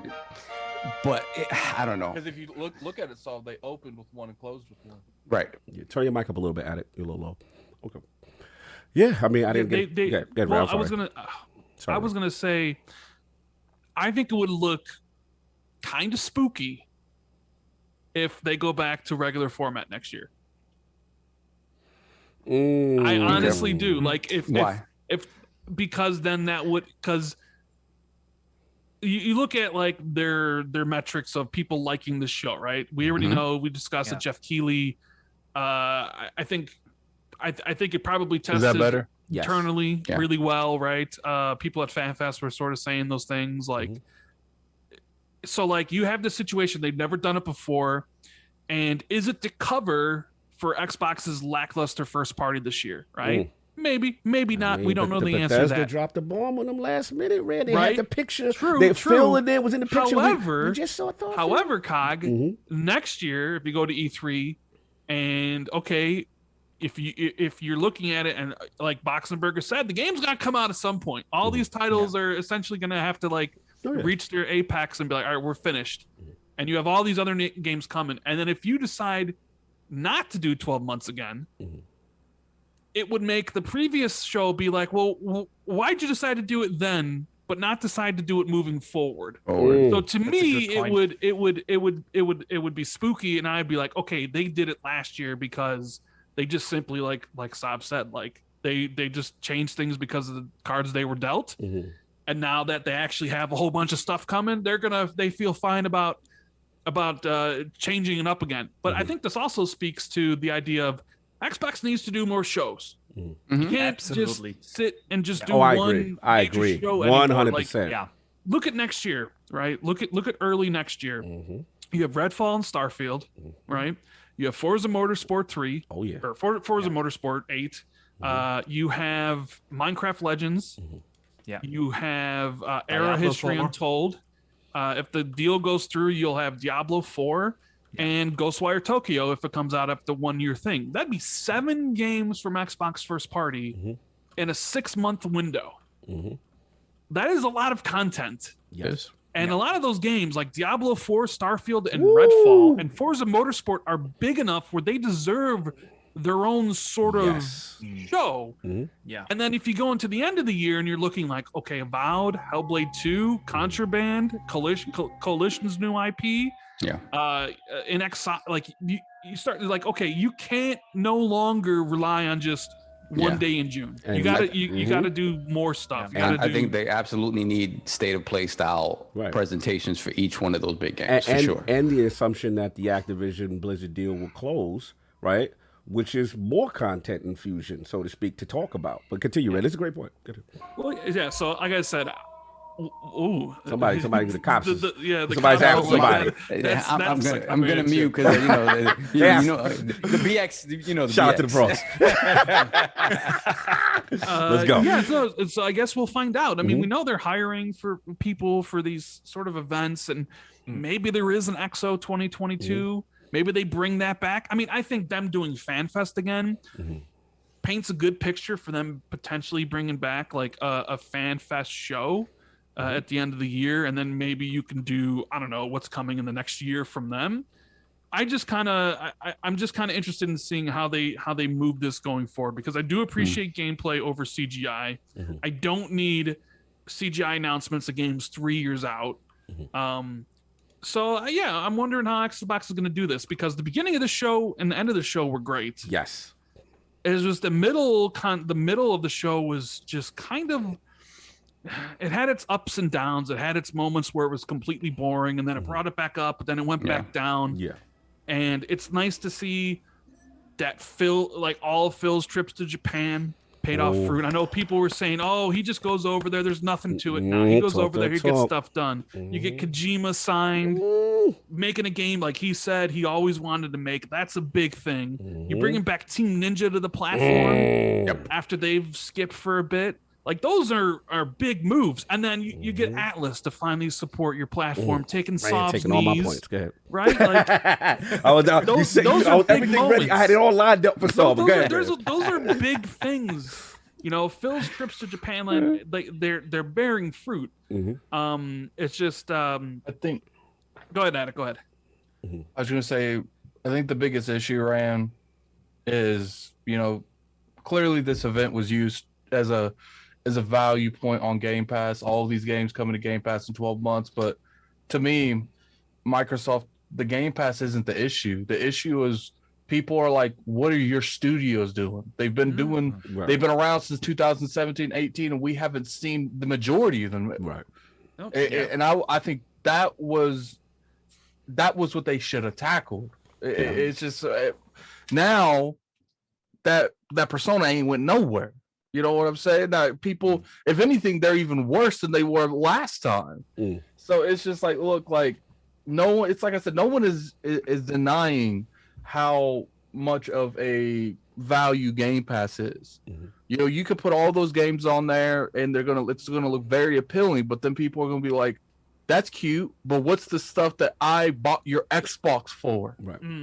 So you think they should have structured the show more to address the criticism that people have about what Boxenberger brought up earlier about the mismanagement of studios, and address that more. It's not even about directly. The mismanagement. It's not even about the mismanagement. I think people just like, look, people go look at all the prediction shows. Look, most of us, I thought we had realistic expectations. And we didn't. Some had some pie for this guy. You get what I'm saying? In fairness, I gotta be fair. We don't expect to see. We don't expect to see Avowed. Boom. We don't expect to see Fable. We don't expect to see Perfect Dark.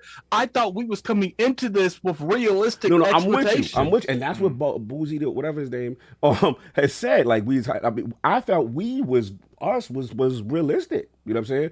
Obviously, you're gonna have, like I said, the Booms and the Kids. Shout out to them. We love them. We're not talking. You know, they're gonna go for it, right? But people can't impose those two as everyone in the Xbox community felt that way. I personally felt Boxenberger, you, Addicts of Ran, all of us, I felt were in the realm of reason of what realistically happened. Nobody could predict that Microsoft was going to do something they've never done before. Right? That's true. And if they had told us that, I would have changed my predictions, and I would have nailed it. At the bare minimum, Rand, they should have told us at least Avowed wasn't going to be there. At the bare minimum, like there was people hyping up Avowed being at the show for like a month and a half before the show. So you wanted them to come out and say it's not? Yes, they've done that before. I'm just trying to think the president when they've said, "Hey, we're not going to show you this game." They've done that with Halo before. They've done that in the past before, saying a certain game's not going to be there. They've done that with Fable a couple times. Fable's not going to be at this show. They've done that. Aaron Greenberg is the king. That's why I feel like they didn't. I don't know why they didn't do it this time. Yeah, it was sort of their MO after the third-party gameplay kind of fiasco, if you want to call it that. When he was like, "Oh, we're gonna have gameplay," at the, and then they showed like I'm trying to sizzle reel remember of specifically when Greenberg's making a tweet saying this game ain't gonna be there. I'm just saying. Maybe correct me if I'm wrong. He's put it on Twitter before. Okay. I remember. I remember for a fact he did it with Fable once. I think it was last year. He did it on Fable. I mean, I think it isn't out of the. Our expectations aren't set too high if we go into an Xbox show and we expect Xbox games to be there. And Why you had to say it like that? This is not wrong. Wait, so are you implying that you are not a fan of the Riot Games announcement? Are you implying that the I PC... think the Riot thing is a big thing. League of Legends isn't for me, but this is at least a big thing. But if you look at the whole show, it was a Bethesda show, you could say. At least they had a few games, and we had one Xbox game there, and that's about it. So I don't think that the expectations were... Some expectations were too high. Right. Of course. So, exactly. Sir, Boozy do not like when we say like Boom and Kiss. Are you saying Pentiment isn't an Xbox game? Yeah. Yeah, well, no, I can't argue against that. but you know what it is? Like, I mean, they left it out there where it's like, yeah, when you look at the big things that were shown, even though they're delayed games, they're not what you would consider of homegrown. Wait, Xbox Grounded is not home. Pentiment. Are we shaming indie and double A? Is that what we doing? Are these not games? People still make those distinctions because It is. So if it's not AAA, okay. I'm learning. It's not their homegrown. It's not. Obsidian is an Xbox game studio, sir. Yeah, yes, it is. Yes, Okay, it is. I just want to make sure they're part of the home team. But it was embraced into the fold. So you look at it as something supplementary, okay, as opposed to the main course. Okay. But you know how it is. Like it is one of those things, and until a studio that they sort of built from the ground up or evolved from something smaller. So we have caveats. So now always going to be. I'm not saying that I have those caveats. I'm saying those caveats exist. Okay, that's all. That's all. This is what you heard from the community. Conversation around Xbox always involves those caveats. That's for sure. This is true. No, right? I know. I'm messing with you. Yeah. Can I give you a story? Yes. So the Pentiment thing, right? Let's go. I argued with Jez for a long time about. He was like, I'm going to leak this Pentiment game because I think it's going to leak. And I was like, are you sure? Because I think because I had seen a screenshot from the game, right? He had showed me a screenshot. Knew how it looked. I knew 100% how it looked. And I told him, okay, I don't think people like, you could leak it because Jez will normally get stuff and then he thinks somebody else is about to leak it, like a Jeff Grubb or maybe a Tom Henderson or somebody, right?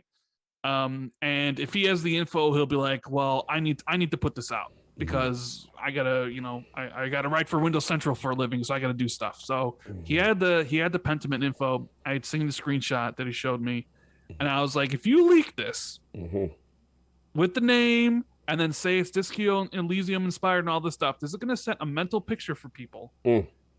And when it's shown, nobody is going to expect the art style that it's going to have. So I kind of went back and forth with them because I'm good, Rand, okay? Yes, I'm like the angel on Jez's shoulder. Yes. I'm the one basically, listen, don't do it. Maybe you shouldn't leak this stuff. You should hold stuff, but he's got like the devil on his shoulder that's like, do it. I'm always like, you know what? Maybe not. Jeff Grubb is outside. I gotta defend my boy Jez. Yeah, well, if so he don't do it first, Jeff gonna do it. So Jez did it, and the whole time I'm sitting there like, man, this game, when they revealed this game, people have this thought of what it's going to look like. I'm guilty. And nobody has a clue. I'm guilty. Yep. And like I remember hearing Mag's reaction on it on Boom Show. I think people weren't prepared for that art style. So this is fair. This is fair, and I understand exactly where you're coming from with that. And it is interesting. I'll jump in because I haven't get a chance to go. But look. With the Pentiment thing, which I got to comment because I'm so Team Obsidian. I am You are. so. You got the T-shirt, bro. Bro, I got Obsidian. I love Obsidian. I think Obsidian is #1 Xbox game studio signing, and they still are, in my opinion, until Bethesda drop what they drop and prove that they're Bethesda that we know, right?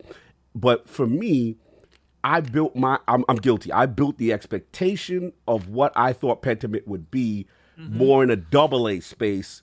And when I saw the art style, if I would have saw it, it probably threw me off because I was a little disappointed because I built my own expectation up. Now, there's no doubt in my mind, though, Josh Sawyer, the narrative, the game itself is probably going to be a fantastic game once I play Those it. are the type of games that get 90s. Right. So on Metacritic, I so- know I had to check. Once I checked myself, The I was writing like, is going to be fantastic. Writing's going to be fantastic. And I like the actual time period. So let me be clear. It was just...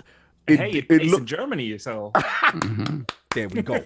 You already know. Germany in the building. I think the biggest issue that I had with that game is how I had with Grounded. Yeah. It doesn't look like the reason I love Obsidian. Right. And here's the thing, and this is where Solve is right with the goalposts moving and the, people expectation from Xbox is that the hardcore are going to look at that and be like, or say like, yo, that ain't it. Right. But here's the thing that's interesting to me because now the dust is settled, and I had a good talk with Manny on the Final Duke about this. Right. And he asked me a great question. He's like, do you think this is going to be one of those shows that a year from now we look at differently? And I think the answer is yes. And the reason why I say that is this. We, the hardcore, we know what we love. We all have our biases. We all have our favorites, right? But to me, the approach that they have shown with this, take the 12-month part out of it, but the approach that they've shown is that Xbox is going to have a diverse lineup with a variety of games for everyone. That seems to be the mantra going forward. And to me, that aligns with their overall vision, which is Game Pass. Now, I'm still standing on my square. For me, it was a 7 out of 10. I wasn't mind blown. You know what I'm saying? There were some things that was definitely for me. The end of the show spoke to my soul. And I'm with Rand. Like, I don't think they get enough credit for the Japanese commitment. Like, people said that cannot be done. You know what I'm saying? The last time I even seen any Japanese presence on any level was during the Peter Moore era, which is my guy with the 360, Lost Odyssey, all that. That was eons ago. The reaction was so bad for having Kojima and Persona on there. Alex was able to make 2 or 3 videos. Shout out to Oh No, it's Alex. But here's the thing, because my thing is those games can't miss the platform, right? If you're truly trying to be Game Pass and everywhere and every device, there's a region that you're lacking. And to me, this is how I look at it. Every genre in that show was represented, minus fighting. I'm going to be on Xbox for y'all. If y'all don't get this fighting game situation together, I'm going to be on y'all. I'm always going to tell you what you need to hear with the fighting games, what's going on, Killer Instinct, what's going on. That's why I'm always Team NetherRealm or whoever, the fighting game studio to make happen. You know what I'm saying? But other than that, if you looked at it objectively, in my opinion, you can't walk away from their show and say there was nothing for me. Right? There was something for you. Now, the question... Unless you only play head-to-head fighters. Exactly. Yes, the only person that should be yelling is the FGC. If the FGC watched that show and like, yo, fam, you ain't had not one fighter, bro, I'm out, Xbox. But if you're objective and honest, you can't say there's not at least one game that is interesting to you. So the point becomes now, I get the overall show. If you watch it from an overall perspective and you got your 1 to 3 games that you like, but you're like, damn, I ain't really feel nothing else, I feel that's fair, right? I feel that's fair criticism there. But I think that, look, again, I go back to the Japanese stuff. The persona, like Brand said with Atlas, Kojima making a game for them, I think is huge. I thought Redfall looked good. I was more impressed with the showing of Redfall than I was Starfield. Yeah, Redfall really showed me something. I came in with very low expectation for that. I think that's what it was. Like, I kind of had a semi expectation of what to. I knew what I was going to see with Starfield to a point. I just didn't know what the game was going to look like. I had no idea what Redfall was going to be, and I can honestly say by the end of that, you could go back and watch our reaction. Like, the whole time, I'm like, yo, this actually looks good. Like, no, absolutely. Yo, Redfall really impressed me. You know what I'm saying? So you got that. You know, Starfield, I get it. Is it fair to criticize certain things about it? Absolutely. But I'm not, you know what I'm not with, Ram? I'm not with these bad faith comparisons. What type of bad faith These comparisons? bad faith comparisons. You know what it is? People just, to me, expose themselves for not playing Bethesda games. Oh. Because if you're going to sit there and say that this is a one-to-one, all this is No Man's Sky, you don't play Bethesda games. You don't know about the systems. You don't know about true RPG mechanics, NPCs, decision-making, crime, justice system, how one thing you do affects the entire world, the reactions, the AI. You don't understand that. And then the fact that this game's scope is so large, because not only do you have the true RPG, then you have fighting, dog fighting in space, going to planets, you know what I'm saying? A narrative-based story. So if you're going to tell me, and I play No Man's Sky, so if you're going to tell me that it's like you have an agenda because you don't like the game for whatever reason, it's okay to be critical of the game. But to say that's a one-to-one, that is a bad faith comparison. I can't, because you just exposed you don't play both. You don't play either games. You don't play No Man's Sky. You don't play one is a survival game, and the other one is a narrative-driven RPG. So exactly. Now, I'm with Boxenberger, where I'm with you, bro, is that to me, and this is my assumption, because of the first party situation, I really felt they got thrown a curveball. Bethesda. I'm blaming Bethesda. I'm sorry. I think that they had every intention for Redfall Starfield to be there. They get the memo last minute, and I'm going to say, I don't have no inside information. I felt Phil died on his sword for that. Because remember, Phil got dragged. Regardless what was going to happen, it is his. Regardless. Yeah, nobody want to hear it. He was going to fall on that sword. I get it. Nobody want to hear it. But in his defense, Todd put his chest out talking 11/11 a year early with the date. Yeah, but my thing is, you trust in your story. Now, this comes down to approach, right? Is the hands-on approach good or not? This is maybe a situation where maybe it didn't work out in their favor. Maybe you were supposed to check their build. You know what I'm saying? Maybe you were supposed to see a little bit more. Maybe you put too much trust in them, and then they it didn't happen. And now, let's be honest, the right decision was made. Delay the game, right? Don't put this thing out and you have a situation. You know what I'm saying? So my thing is, I want the best with stuff. I think the scope is tremendous. So the last thing I'll say about the management thing, because I know where you're going, Boxenberger. I just want to be fair, because I think what you're saying is fair. I don't think nothing's wrong with what you're saying. I just think that I want to show the other side too. I don't know if anybody got a chance to watch that IGN article that they did with Obsidian. And it was, yes, it really spoke a lot to me about their decision to join Xbox Game Studio. They literally said, one, specifically because of Phil. Two, when they looked at the Mojang situation, they looked at the hands off, the not with the tendrils in, yo, you going to do this? Or you going to put Connect in the game? Or you going to force? You know who else they brought up that I was surprised? Who? He brought up Matt Booty a couple times too. Matt Booty. That he already knew who Matt Booty was. They were already friends. Right. Because he said that he didn't really know Phil at that time. Exactly. So. And to me, for the people who are like, yo, why y'all be capping for Phil?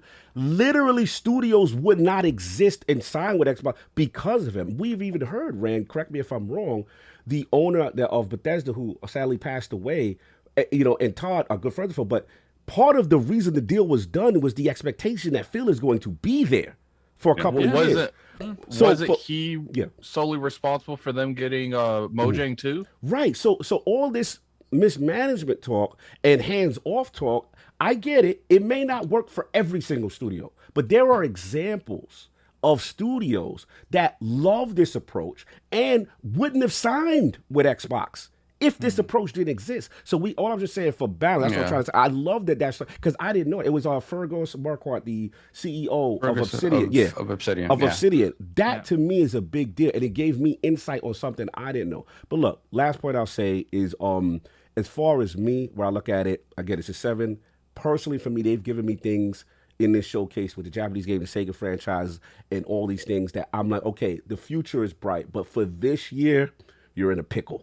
You know what I'm saying? And you kind of had to, that's why we got to see your thieves and the ESO, and you got to do what you got to do. But that's what I got on this. I want to quickly transition into the extent. Wait, hold on. You just forgot about me. You just left it over. You have that. Skipping over me. You know, Attic comes in, and all of a sudden I become the stepchild again. Damn. What the hell? You're right. That's because you haven't been showing up that much, Tom. That's why. You know what it is, right? We only just did an interview together this week. We builded our trust back. I mean, you My can't bad, really Saul, blame. my You can't bad, really my blame Cog though. You can't really see you without your knees. Oh yeah! Shout out! I gotta say this real quick. And I'll give it to you. Solve is sitting down, I so I am don't not think his gonna knees front. won't be an issue. The Persona thing, I was like, oh my god, this is crazy. That was that it touched the soul. But it was actually the Kojima thing more. The Kojima, because I've been predicting it for so long, and I'm like, I'll be hitting up Jeff. I'm like, bro, letter of intent, right? It's still on. Nothing changed. Nothing changed. So I'm like, all right, got it. So when Kojima came out, and I know people are like, yo, but he didn't announce a game. I get it. He did the same thing with PlayStation the first time Sony he was announced. But it's 5 years later, Death Stranding came Shut up, Alex. Shut up. So it's symbolic. And to me, it represents a new day, a new direction. They are committed. But anyway, enough of me. Soft, get your balls off. I apologize. No, listen, you guys pretty much touched on everything. Like, I really do think that for me, and I'm probably going to forget this by the time we get to next year's showcase, right? But for me, I just think moving forward, I'm going to remove expectations of what type of stuff we're going to see in terms of how far out, how many big surprises. I think it's just going to be fluid depending on the situation of where they're at, where the competition is at, right? And I think another thing we didn't touch upon is the fact that I really do think when it comes to determining what you're showing at a showcase, if there's a big in-person event where you know there's going to be people in an auditorium, I think the impetus to sort of show more sort of bombastic stuff is sort of there, as opposed to everybody's at home. You can get, I think it's, as a business decision, it's something that can easily be made like, hey, everybody's at home. We're not, although they did have an in-person thing this year, kind of like a fan fest thing. It's not the same as filling up the Microsoft Theater with, however many people and showing out. So I do think that's going to have some sort of determination as to what they do. But, I was hard on the show. I was very hard on the show. Yeah, you went in on Starfield. But again, I wasn't the No Man's Sky guy. That's not True, my no, issue. you didn't do with it that. all. Yeah, That's I'm a with stupid- you on presentation, and if I there's thought any we weren't framing- going to compare No Man's Sky to Yeah, Starfield. Now we are. I definitely wasn't that dude. Yeah, you wasn't that dude. Okay, and I think part of it was like me, like looking back and forth at super chats, like copy pasting super chats, and I wasn't like listening to everything. I was just sort of looking at everything. But when I went back at the rundown, right, I completely agree about the lull in the middle. I think the lull in the middle is just, and King touched upon this, that it is that thing of like, if you had reordered certain stuff and make sure your highs and lows and your crescendos were certain of a certain height, then I just think it would have played out better all the way across it. When you put a bunch of games in the middle that are your ESOs and your things like that, where people kind of, like King said, Tuesday energy didn't feel like it really belonged in this big showcase. I just think it brought down the mood, and it took a little bit to sort of ramp back up. The beginning was great, the end was great, but then looking at everything that they did show in the middle, when you think about when you think about how these games look, when you think about like a High on Life, when you think about much like, the Japanese sort of, the Kojima, the getting the Persona games on there, I think the Riot thing is huge for Game Pass. People sleeping, yeah. This is so huge for Game Pass because one of the things that I missed during the show was the fact that once these games come into Game Pass, everything that you would pay for piecemeal on the PC side is included in this Game Pass package. So you come in and you have all those heroes unlocked already, right? We're talking about literally the biggest games on PC. The biggest. Especially that Valorant. That's a beast of its own. And we'll talk about another big game that they announced in the extended in a second. But again, very smart moves to improve the PC Game Pass aspect of Game Pass, right? But then again, you look at everything else, like Plague's Tale, Forza looked amazing. Plague's Tale, Flintlock. Yeah, even the Overwatch 2 stuff, that's not for us. But again, it's something, it's the kind of the first, you're seeing it, the announcement of free to play and all this stuff. So honestly, looking back at it, damn near everything that's here is of interest and seems of quality. And so it's just one of those things where I got taken off guard. Yeah, it is me one too. of those things that if you tell me a week in advance, hey man, expect this kind of stuff, all of a sudden I'm not going in with that. And not that I was being unfair to them in that regard, Right. but it is hard to pivot in the moment when Right. you had stuff in your mind. In your mind, and we've never seen that. Right. In fairness to you, we've never Exactly. seen Xbox say, "Yo, 12 months is all you from here to here." You know what I'm saying? Yeah. But everything, like the last case of Benedict Fox. Oh, looks thank you for mentioning that. fantastic. Fantastic game. Oh my goodness. And in again, looking back at Pentiment, when you look at the pedigree of who's behind this game, and when you think about what Pentiment stands for, Pentiment is kind of The painting the beneath painting, the paint. the layers, Bro. and it's a form of storytelling from back then. Again, if this is incorporated in the way I think a Josh Sawyer can do, this game's gonna kill. And when you talk about, it's funny because I think we've come to the point now when we think about what the hardcore wants. I think in the long term, only the hardcore are really paying attention to this game, no matter how it looks, right? I think if you get a casual to look at this game, maybe if it plays simply on the surface, maybe they stick around. Right. But if it's a deep RPG, kind of like what we expect, only the hardcore are the ones that are going to stick around. Right. So. And that's I what just I think- want. I want it to be a hardcore. And there you go, right? So it's one of those things where it's like you're damned if you do, you're damned if you don't. Because ultimately the game is a game for the hardcore. It's just not what you kind of want to see or expect to see at an E3-esque presentation, right? Yeah. And so again, looking at it, Pentiment seems great. Grounded has always been great, and now it's 1.0. Diablo, again, if the sale had gone through already, and they tell me Diablo Day 1 Game Pass, Well, Diablo still could be day one because it's not coming out till right. 2023. And the that- deal could close before then, and if it is, that's a big. that's a big And announcement. we ain't giving massive Diablo game, a bro. Diablo That looked is a massive game. phenomenal, Rand, in my opinion. That was game of the show for me. Yeah, it Diablo was 4 was game so of the show. good. Oh Continue. my God! Yeah, Diablo 4 was definitely The cops agree with game of the Saul. show. Yeah, the cops yeah, is for sure. Okay, so before let the cops pass. But so the thing on Starfield, and like I said before, I think I'm going to play Starfield. I'm thoroughly going to enjoy Starfield. But my thing is just this, right? When you look at it, I look at kind of the way they were blindsided a little bit with Fallout 4 and having had Witcher 3 be as good as it was and come out months before. And so my thinking going into Starfield, after the 76 stuff and whatnot is, hey, my hope, not my thinking, my hope was that they look at their formula and be like, all right, I want to change up the game completely. I'm going to come and we're BGS, damn it. We are the standard bearers for the Western RPG. Let's show them, right? And what felt disappointing to me was it feels like it's an evolution of their formula, and that Todd's mantra is bigger is better, right? So it's just take what we've done before, polish it to a fine shine, and make it bigger. And like I said during the show, for me, when I look at what I want out of a next-gen RPG, I'd rather smaller and denser and feeling more alive as opposed to expansive scope. I know where you're right? going. I only interruption I will say is I think philosophy-wise, you're going to be disappointed because Yes.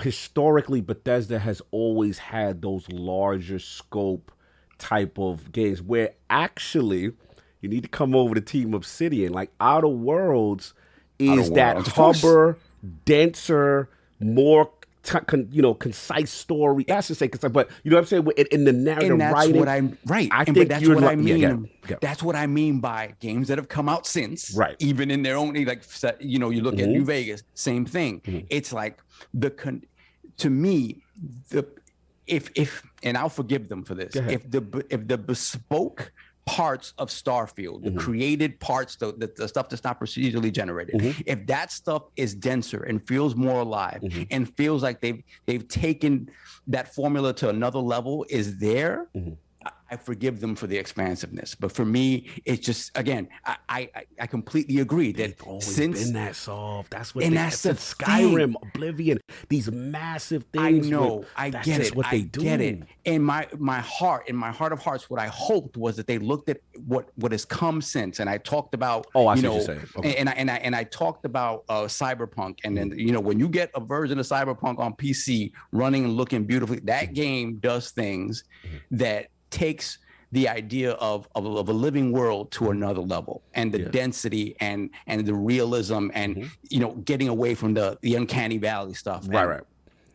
So that was my hope and expectation for this. And maybe in parts it's going to be that. Right. But in parts that they showed here, it just felt like, hey, this is our formula. This is how we've improved upon it. And to be fair, everything seems improved upon. We haven't really seen real combat, so I hope it's better. I don't want to see VATS. I want to be able to shoot it normally and stuff like that. Definitely. But it just, that was my disappointment in it, that I expected more from it. But again, they know what they're doing within the constructs of the formulas that they've created, because they created a lot of this template. And I know I'm gonna enjoy it.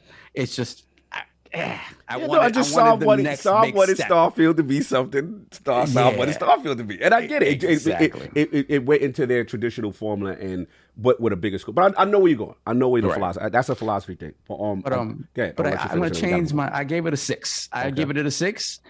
It's 7.5 to me, even closer to 8. Because I've been really just analyzing the stuff that they talked about and the fact that it is coming out within the next 12 months. There's a lot to look forward to. It's maybe not what I expected in a E3-esque show, but I can't front. Like there's a lot of cool stuff here. So you're basically saying that if you had known it was 12 months only before the show, your initial reaction would have been a lot higher than a 6? Probably. If you had known that beforehand? 100%. Because we would have had better expectations going into the show. That prediction show, it would have been set up different. It would have been like, look, like, this is a 12-month basic. Like, in my mind, I didn't expect Avowed to be, people were speculating that Avowed could be a shadow drop this year. I didn't expect that. Shout out to my brother Maddie. I was like, bro, that ain't happening. I didn't expect that, but like to Addict's point, love you, they've had the bulk of these studios since 2017, 2018. Boxenberger said the same thing. Show me something. It has to be something. No, I'm with you, because part of E3 is the Super Bowl, the pomp and circumstance, the wonder, the joy, and that's where I align with. We just got the playoffs. Yeah, it's like, you just giving me the play. Yeah, you just give me what's coming up this year, and I'm like, that feels cute. And it feels like when there's no sense of that competition that there's always been, there's no need to go above and beyond. Right, and I think Boxenberger said it best.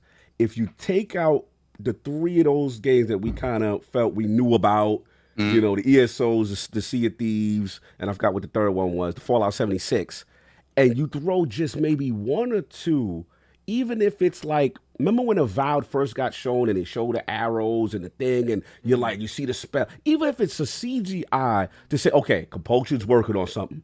Okay, this one, or about something of one of the studios to get the wonder, okay, what are they doing? Because I think to Addict's frustration, right, when we know about 2018, we know they got all these studios. It's like, well, what is NXL doing? What is, if it wasn't for Randall Thor or Jez Gordon, we wouldn't know these code names.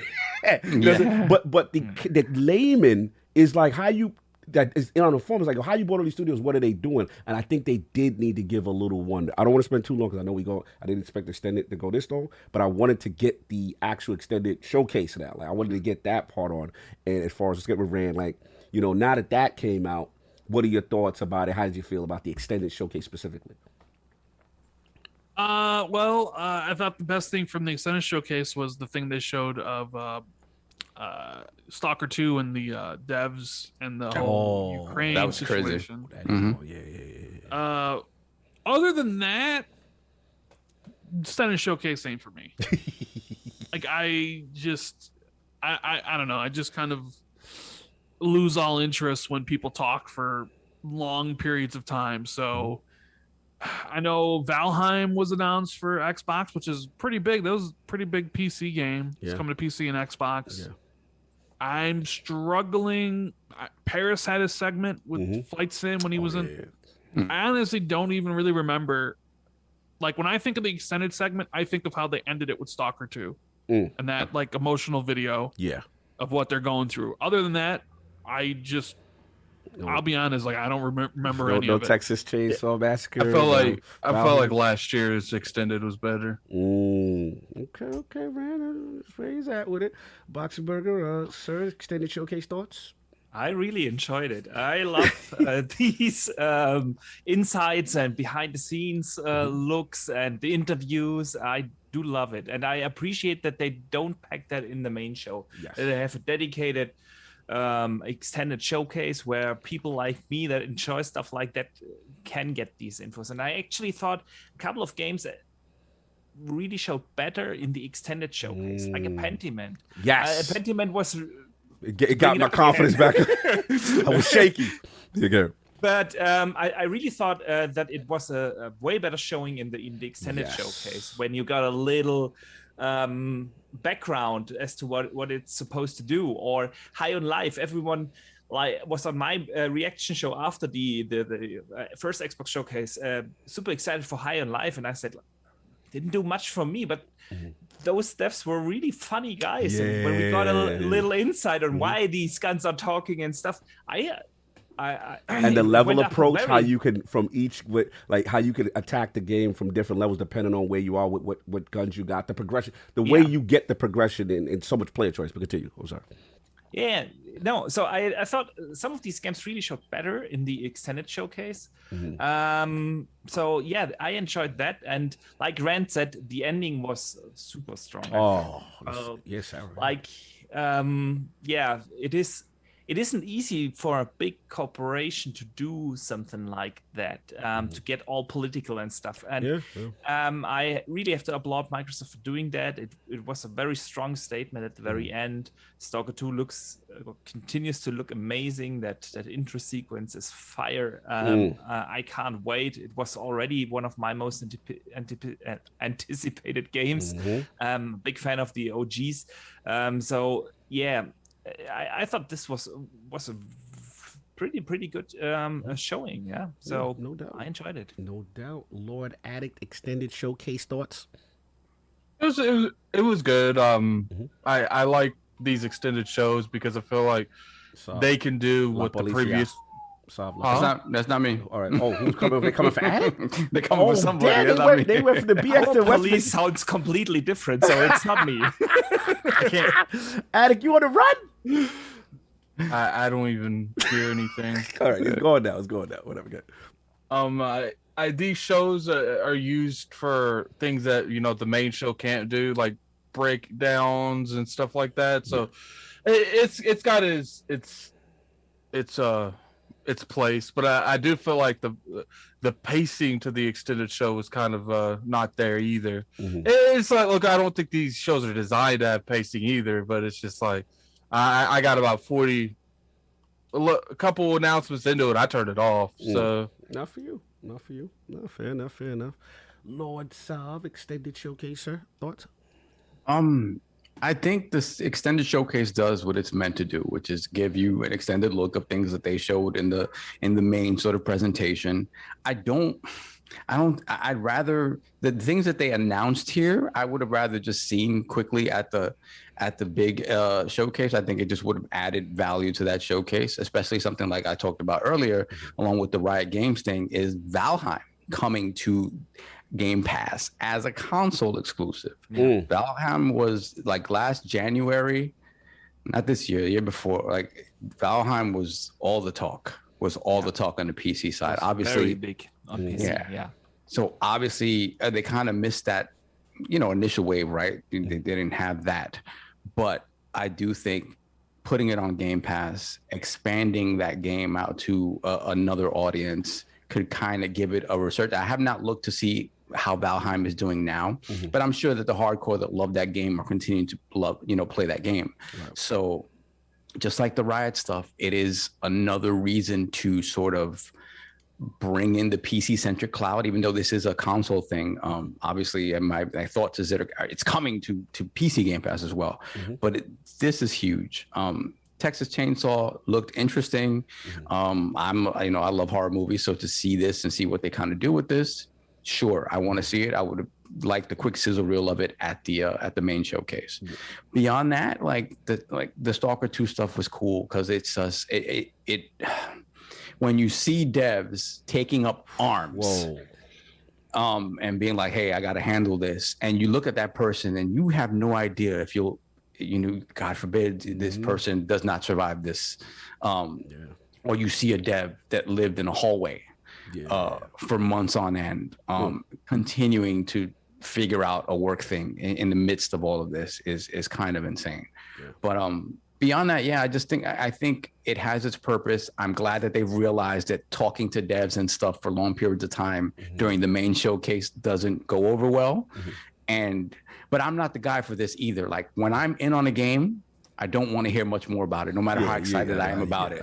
When I'm in, and I don't want to see much more. So it has its place. I think it does that well, but it isn't really for me. No, fair enough. I'll jump in. I got too much. I just want to shout out Malik, Paris, and OT. I actually thought they did a really good job with the interviews. I liked Malik with Pete Hines specifically. I felt he asked very good questions. I felt I got some more information on Redfall. Again, I'm still excited about that. For me, there was some gets. Obviously, the Texas Chainsaw Massacre, the Valheim stuff. There's stuff that wasn't announced.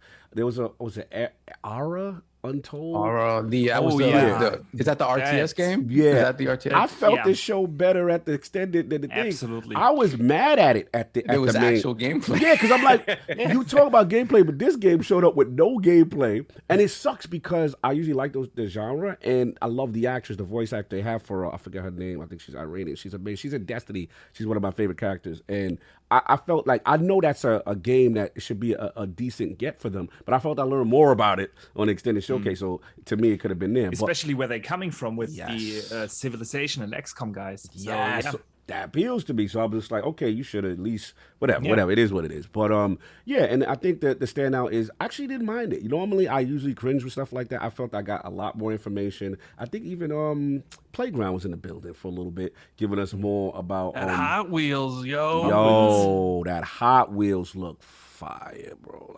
Yeah, so salute to them. I thought it was good. Paris did his thing. He's out there moving around the Smithsonian. You know what I'm saying? I was happy to see the people outside. So the show hit different for me, and I got to give Sarah Bonner credit. She got really emotional during the Stalker 2 thing. You know what I'm saying? PSC Game World announcement, Yeah, that was really... And it hit home because, look, I know people like, I don't care about...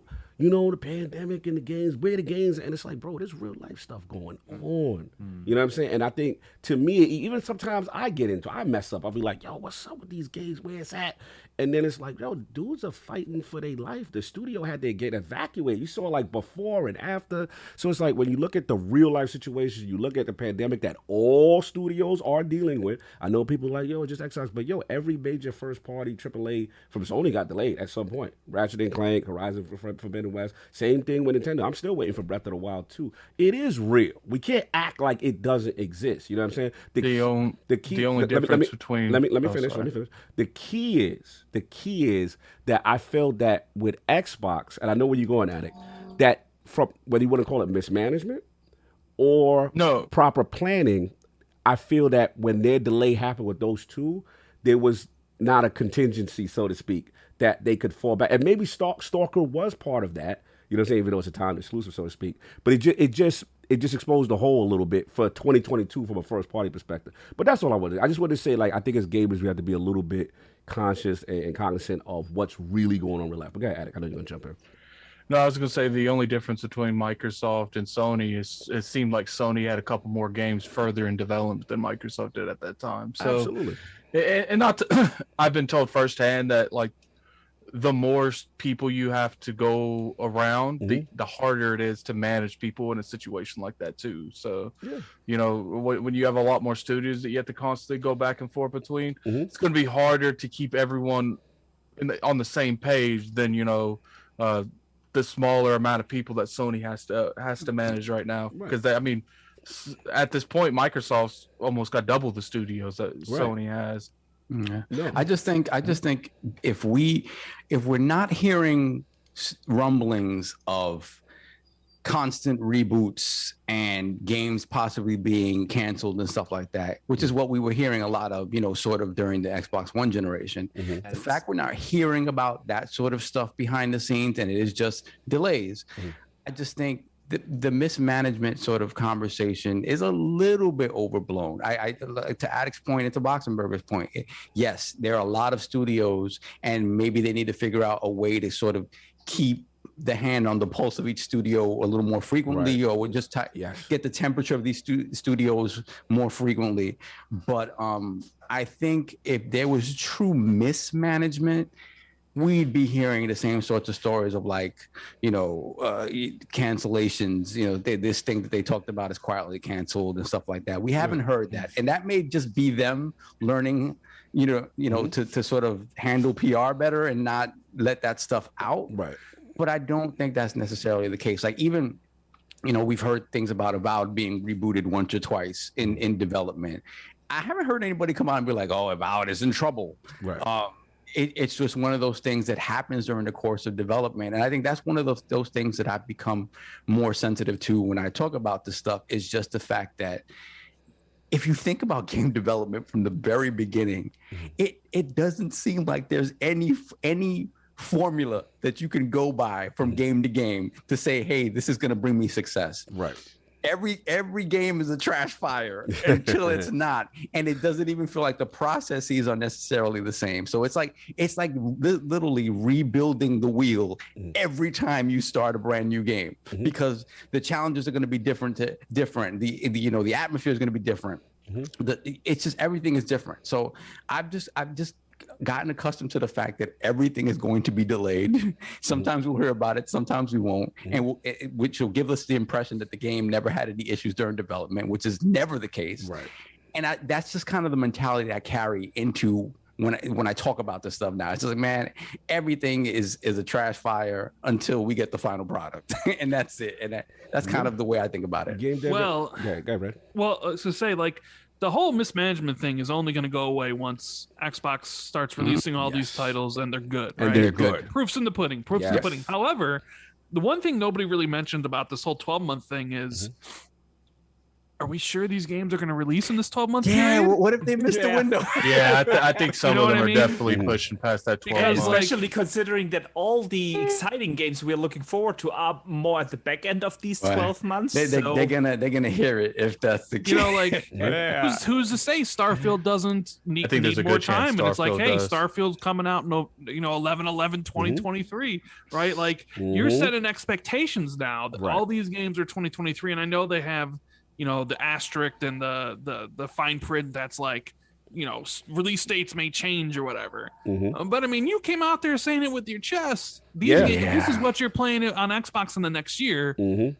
And maybe they all hit, maybe a couple slip. Like we just don't know. Yeah, I mean, that's why it behooves them. That's a not- really good point. That's a good point, because we didn't get a lot of dates even within Right. that 12 That's month why period. it behooves them not to put dates. I think that's the lesson learned. Go ahead, I Ed. don't. To be honest with you, not putting dates or putting dates, it doesn't really matter at this point. You said in a 12-month ratio, if those games get pushed out of that 12 months, which I think there's a good chance Starfield does. If it does get pushed out of that 12 months, it doesn't even matter you didn't put that release date on there, because people will be like, why are we having another E3 and Starfield still ain't out? So it's just like they're going to have to hit that. And if the game comes out and buggy, they're going to get that business for the same stuff. Like, that's part of the issue. Like when you're in this type of business, because these Twitter is not a safe haven for a lot of these places. So Look, I hear what you're saying, Rand. And as far as the 12-month thing, I think that I'm still going to stand on. I think that's the lesson learned. You give them as much time as they possibly need, and you don't put your chest out. I mean, with a date. Unless you go hit it. Yeah. Todd basically said last week during that the press event that they're putting the finishing touches on Starfield. Yeah, Todd also said. I mean, they're doing that last time. I know. I'm just saying. What? Okay, so what do we think? Which game's coming out first, Redfall or Starfield? Redfall. Redfall. Okay, yeah. We all think. I don't think Starfield comes out till like August, September of next year. Oh really? wow! I think. Oh wow! Ooh, I think Well, here's the thing. I remember going to Cog to this too, and I'd be like, and Cog's like, it's locked. It's 100%. Damn, stop that. Jez was like, Jez it's 100%. said that. Jez was like, I'd be like, I don't know. I think Starfield is the one. Well, I'm not going to say a lock, but I think it comes out in the fiscal year. Their fiscal year ends at the end of June. I think they desperately want these games all to hit before they desperately wanted that game to hit 2022 too, and it didn't happen. So. Well, but the thing is, though, like, I don't know if that necessarily matters too much because that's still within the same fiscal year, right? To them at least, right? Yeah. But Kaga, I think the question has to be asked. Let's go. What's up with Halo Infinite, bro? Didn't show up at that or the extended. You know, you had Sea of Thieves, you had Fallout 76, you had Elder Scrolls Online. Their biggest game, Halo Infinite, no shows. Now, if you want to talk about potential mismanagement, see, this is the thing, and I see the mismanagement talk about Xbox as a whole. To me, there is one offender. There is one of these kids that, you know, part of the children have been not, you know, making their homework assignments on time. It's consistently shown that. And I love Halo Infinite as the game. The core of its game is fun. The gameplay is great. You know what I mean? No one's saying the game is bad. It's just, I haven't seen anyone. I've never seen a live service game not have service available live. like that's the problem. Like you I don't know what happened. That did you go just everything was just to get across the finish line, and now it's like let's play catch up, because that's the problem. And to me, it's indicative. If it's not there, listen, I'm happy. Take as much time as you need, because clearly you're not ready, right? So to me, if it's not there, that I have to internalize it. I'm going to have to guess that you still need more time for Project Tatanka and the Battle Royale. You still need more time for the co-op. You still need more time, which I'm not going to sugarcoat it. It is unacceptable in my opinion. I've always been on delay Halo until it is ready. I never was on that bring it out, you know, just because it's the 20th anniversary and we need it. Forza Horizon was doing fine by itself in that holiday window. I'm going to die on that sword. And a lot of Halo fans are mad at me. No, Cog, it needs to come out. Are you happy now? Are you happy with the level of content you're receiving right now? I do this live service stuff. I play the live service games. I know how it goes. You got to have content. And on top of it, it's free to play. So if you're free to play and you still, I mean, you're doing well on Xbox. But the Steam numbers, you can't say that they did not envision a way bigger engagement and player base. So, yeah, they did that to themselves. You know what I'm saying? And to me, it's unfortunate because of what's happened at 343. I'm not going to say, you know, obviously Undead Labs and Initiative. Those to me, I don't say problem children, but those are the people with 1-3 that I think people look under the microscope the most when the mismanagement talk. And I can't dispute those three. I can't sit there and say, yo, no, it's definitely not, because I have to go by what we see, right? But in fairness, I want also people to say, this is why I don't get on the mismanagement train, because we're not talking about Obsidian. We don't talk about Playground holding it down. We don't talk about Coalition holding it down. You know what I'm saying? There's a lot of Xbox Game Studio that's doing just fine and doing what they're supposed to be doing. You know what I'm saying? So that's all I'm saying. You know what I'm saying? It's like, you know, what's going on with them. But to your question, yeah, I think it is disappointing with 343 in the Halo Infinite situation. I'm surprised that they weren't there. So, I think the free-to-play thing, and I said this from the beginning before this game came out, I'm like, they're turning Halo into something that it's not. It has or it hasn't been before. And looking at what Bungie's gone through, looking at things that have happened with Anthem, the Division, we've seen the blueprint of what works and what doesn't work. And it feels like this is the aspiration they had for Halo multiplayer, and they weren't prepared for the amount of work and the amount of manpower required to keep up that cadence. Then the delay and the other thing. And here's the thing, and I've done this live service. Here's the thing, in fairness to them, because shout out to my man who's there. I am like, that's Capcom. You played Destiny. Absolutely. I've played Destiny 1. And in fairness to Halo Infinite, this is what I will say about how the live service thing go. They dropped Tatanka, which is the Battle Royale. They dropped the co-op. They dropped the Forge, and it looks good, plays good. You got a good trailer. All is forget. Live service, people come back. That's the thing. It's ebbs and flows. Oh, You know what I'm saying? Halo, I mean, Destiny had the problem in the beginning. It launched. It did have content, though. That's the difference. Destiny had content. They had a raid.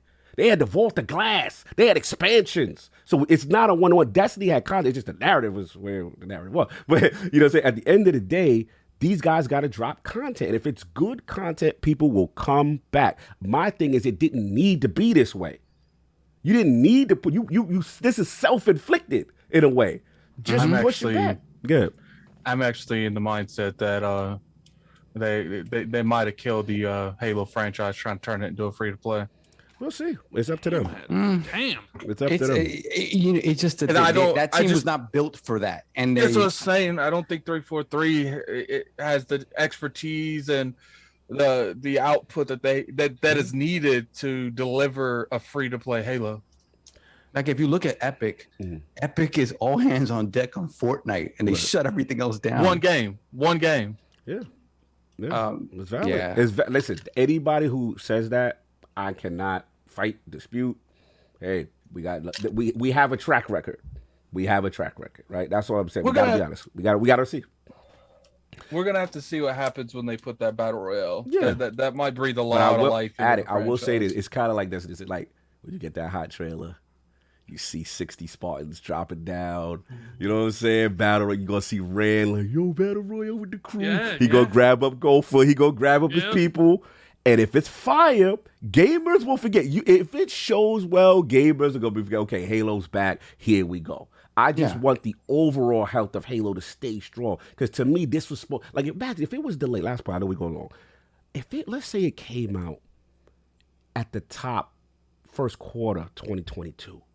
That would have helped a little bit with this year. And you had content. I don't think it would have helped much. I'm just saying, if you had content, steady content, and it was ready and rocking, it would have helped a little with this gap of 2022 first party. That's all I'm saying. That's all I'm saying. I mean, what have they realistically released in that little gap between release dates? Like, they haven't really done much at all. I'm saying, what if they had the time, and that would have afforded them the time to drop a co-op, a Forge, and a Battle Royale mode, and it's like, yo, look at all this content Halo got. But at least but we still haven't got... I mean, we're probably still 3 to 6 months away from all of that stuff. So I still think we'd still be the exact same situation. Like, delay it till it's ready.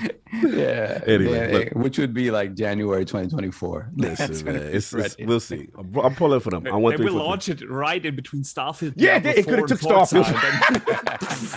There you go, Addict. It could have been a Starfield spot. I know a little bit. I know a little bit information when it comes to the 343 stuff. That there was a lot of variables that led to the way it did. There wasn't just one or two. There was a lot. As much as I'm talking, I still think the game is a great game. I wouldn't go this hard for it. Anyway, let's move on. So let's get to super chats, and then we got to move on. Okay, cool. We got a bunch. So let me scroll back a little bit. Just remember, the last one that I got is Brett Bingham. So that's the last one that I have. All right, cool.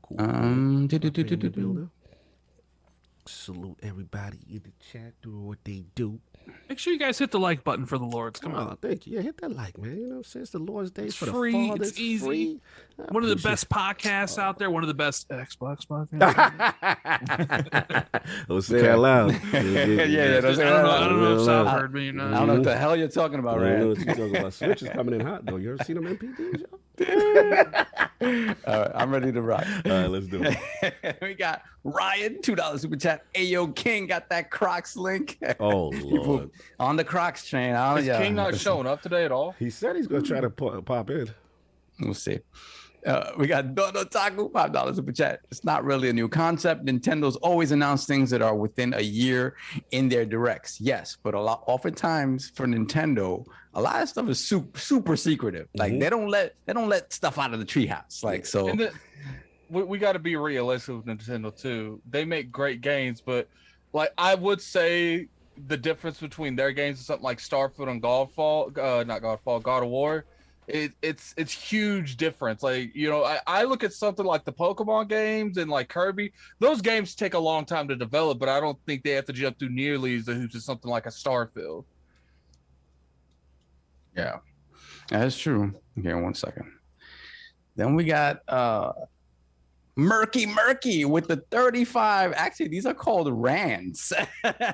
South African rands. Shout out to Rand. Murky, $35. Here all the way from South Africa, and I'm a bit late on this one, but what about the classic Capcom arcade piece, Cadillacs and Dinosaurs? Did you guys play that? I'm good.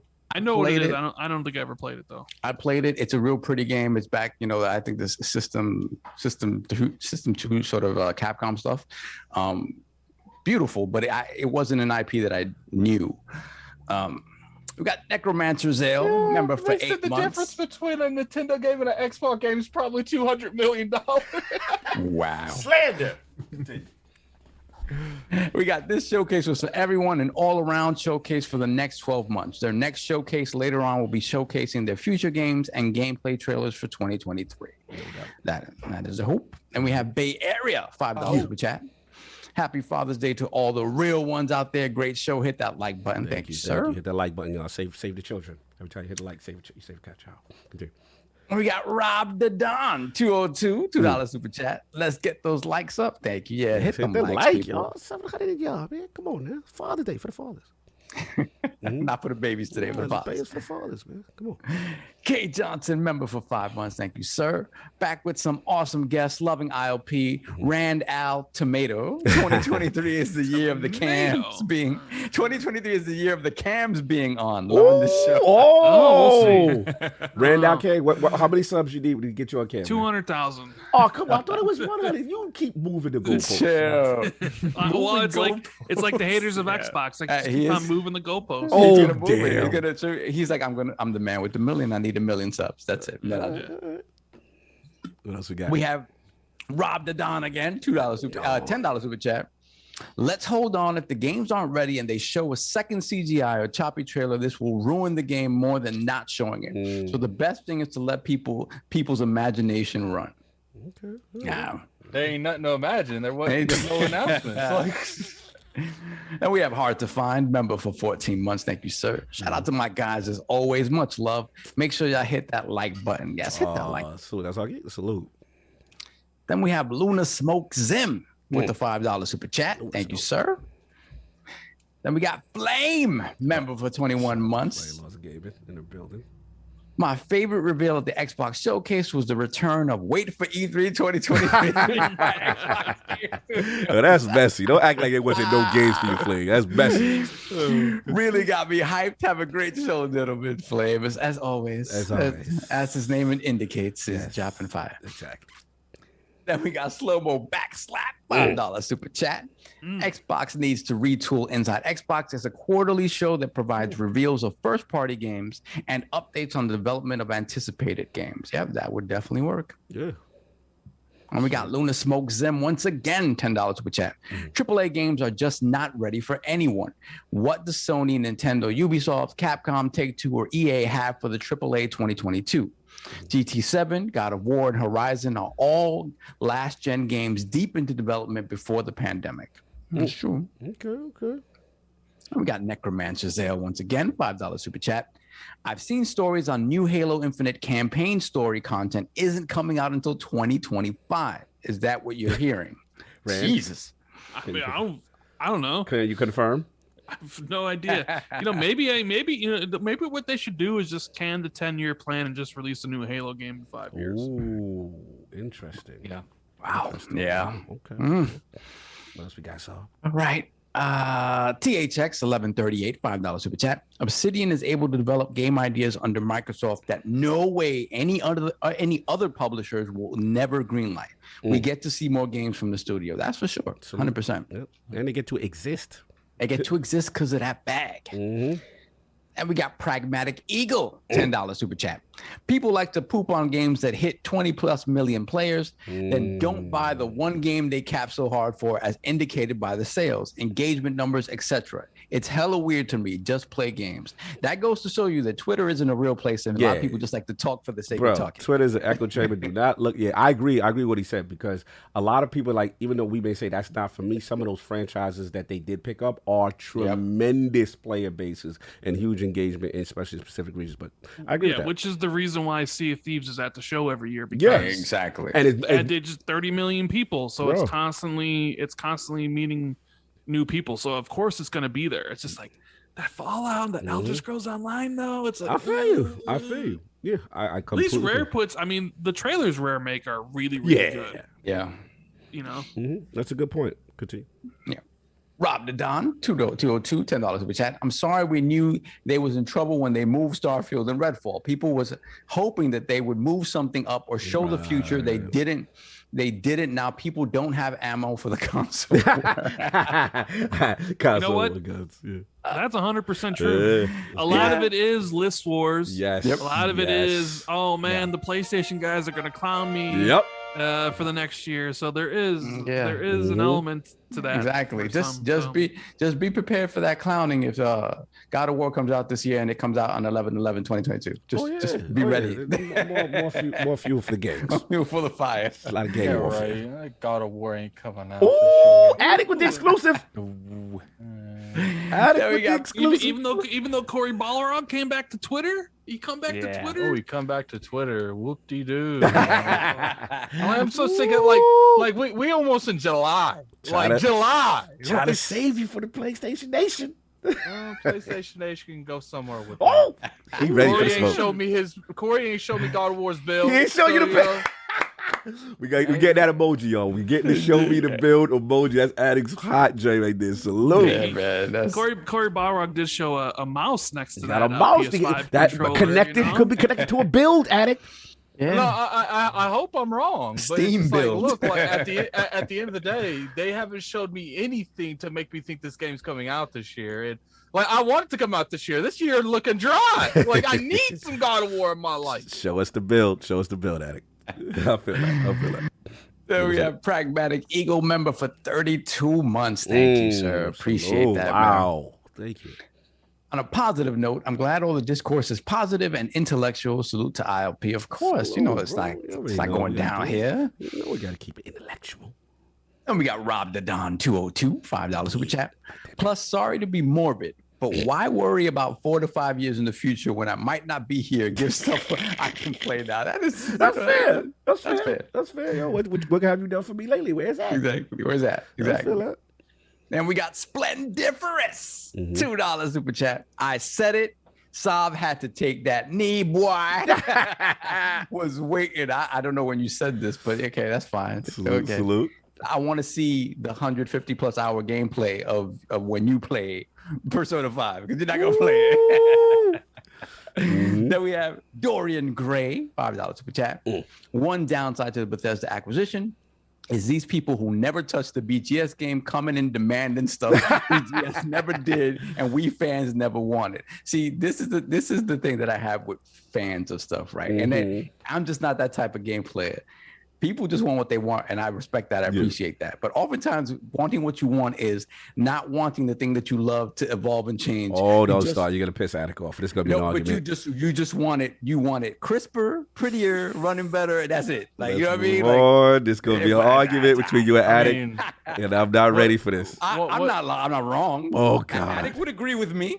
I mean, if anything, I would say that that mentality is actually what killed Final Fantasy. They wanted it to look better. They wanted to change the mechanics of on Addict and Solve on the variation of sequels. No, I'm agreeing with Oh, okay, go. With time, let's move on. I don't want it to go left, but y'all too. Continue. No, it's not gonna go left. No, let me seriously. No, Taco, $5 in the chat. Every game got hit by COVID, but Xbox started from basically nothing in 2018, while Nintendo and Sony were already in a good state at that point. Interesting. Yeah. Got to get draft picks. Got to get the farm up. Yeah. And we got Beats Games Life #Zim804. Shout out to you, sir. $5 super chat. It's mismanagement. Has there ever been a console in history to launch with no first-party games? Phil, Matt Booty been dropping the ball for a while. All I will say, I hear what he's saying on 2020, and it's a bad look, and I feel that. I mean, I don't even think it's 2022. Like, besides, talk about the console launch. We ain't gonna act like 2021. We ain't gonna act like 2021 ain't happened, and they just win Metacritic Publisher of the Year. Besides Flight Simulator, which is haven't massive. Had even a Series X exclusive at all. Halo Infinite, Forza Horizon 5, Xbox One. Oh, you're talking about? But they've already told you that they weren't doing that ahead of time. They told you that it was going to be cross-platform. played. So that I don't wasn't hold a surprise. I don't hold their feet to that fire. Like that doesn't. I just to me, I mean, 2020 they launched the console in the middle of a pandemic, and the thing about it is when you think about mismanagement, again, they can't. What if they did have the hand on the pulse and were more had of an iron grip on these studios during the process, right? Does that mean that the game would have come out before? It doesn't necessarily mean that either. It means that they would have known. Exactly. So it's one of those things. Is like, as a manager, you still are sort of beholden to the work that's being done. And if the games weren't ready, they just weren't ready. And no amount of twisting people's arms was going to get the games ready in a state that would have been satisfactory for gamers anyway. So it is one of those things. It's like, man. To me, it's all they got to take the L on 2022. It's not about excuses. They just got to take the L. They didn't have whatever happened. Whatever happened. When the game wasn't ready, and I get it. Nobody wants to hear it.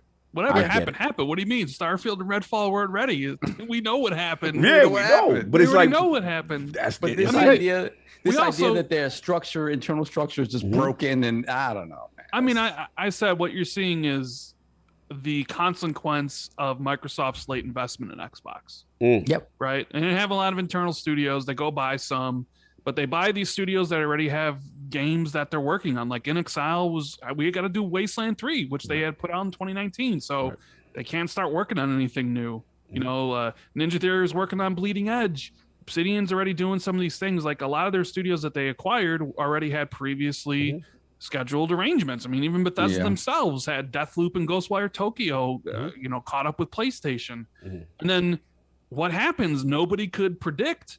The global pandemic happened. So now all your games essentially get pushed almost a year, right? So like Avowed and all these titles that were probably internally scheduled for 2022 all suddenly are now 2023 and later. And you're left with the situation where you didn't really have a lot of stuff. You could have held things from 2020 because 2020 had Ori and Tell Me Why and a few other games that they really dropped in the summer, just like before the console launch. They could have held. They decided not to. So you launch with Gears Tactics, right? Halo gets delayed. Psychonauts gets delayed. So 2021 looks better. Otherwise, it would have just been Forza.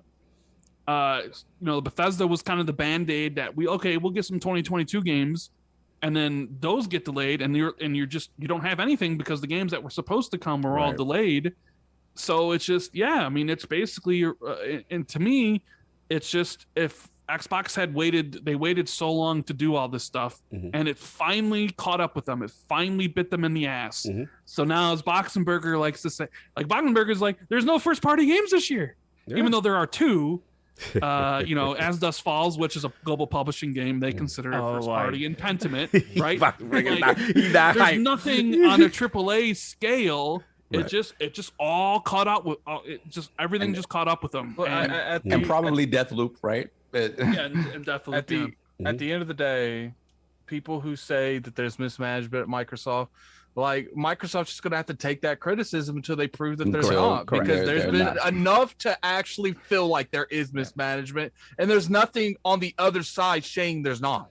I just told you stuff on the other side that's saying it's not.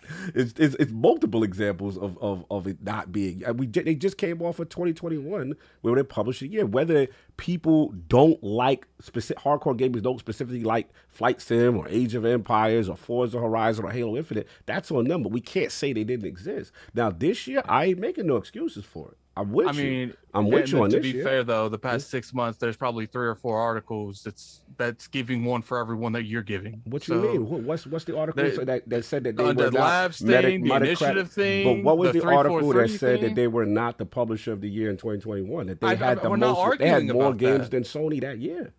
I'm not arguing about that. I was saying that there's plenty of articles of stuff that is showing that there might be some mismanagement in certain studios. There's the initiative, the Undead Lab situation, and 343.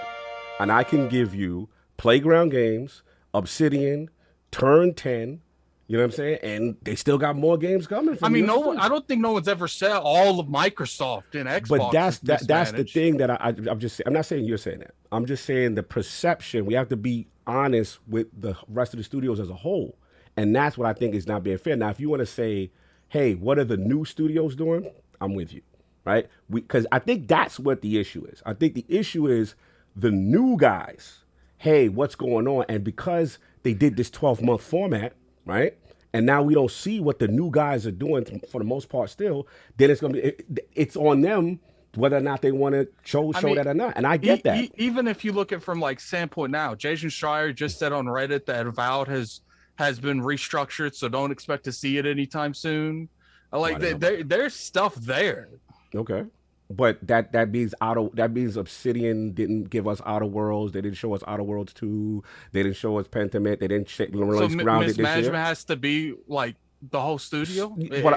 So mismanagement is one game gets delayed, then this whole studio is mismanagement. Then that's what you're saying. If one game gets delayed, you can mismanage one project under a studio. Okay, so that means the whole studio is mismanaged. No out one of said all that. that. Okay, so then I don't understand why the Avowed thing is coming up when we're ignoring the other things.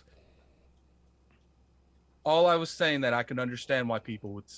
No, I get it, and it's up to them, like Rand said, to make quality games and show well. That's on them, and then the perception goes away. But until then people are going to say what the stuff that you're bringing up.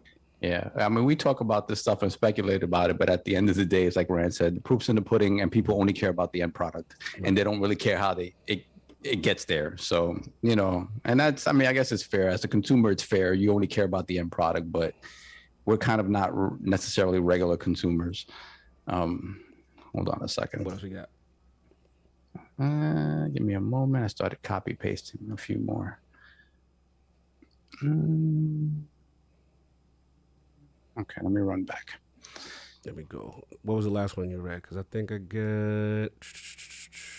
We got a bunch. For the podcast, you do. Hold on a second. I'm not Gamer. on Twitter. I see. Okay, I got it. Yeah, I got it.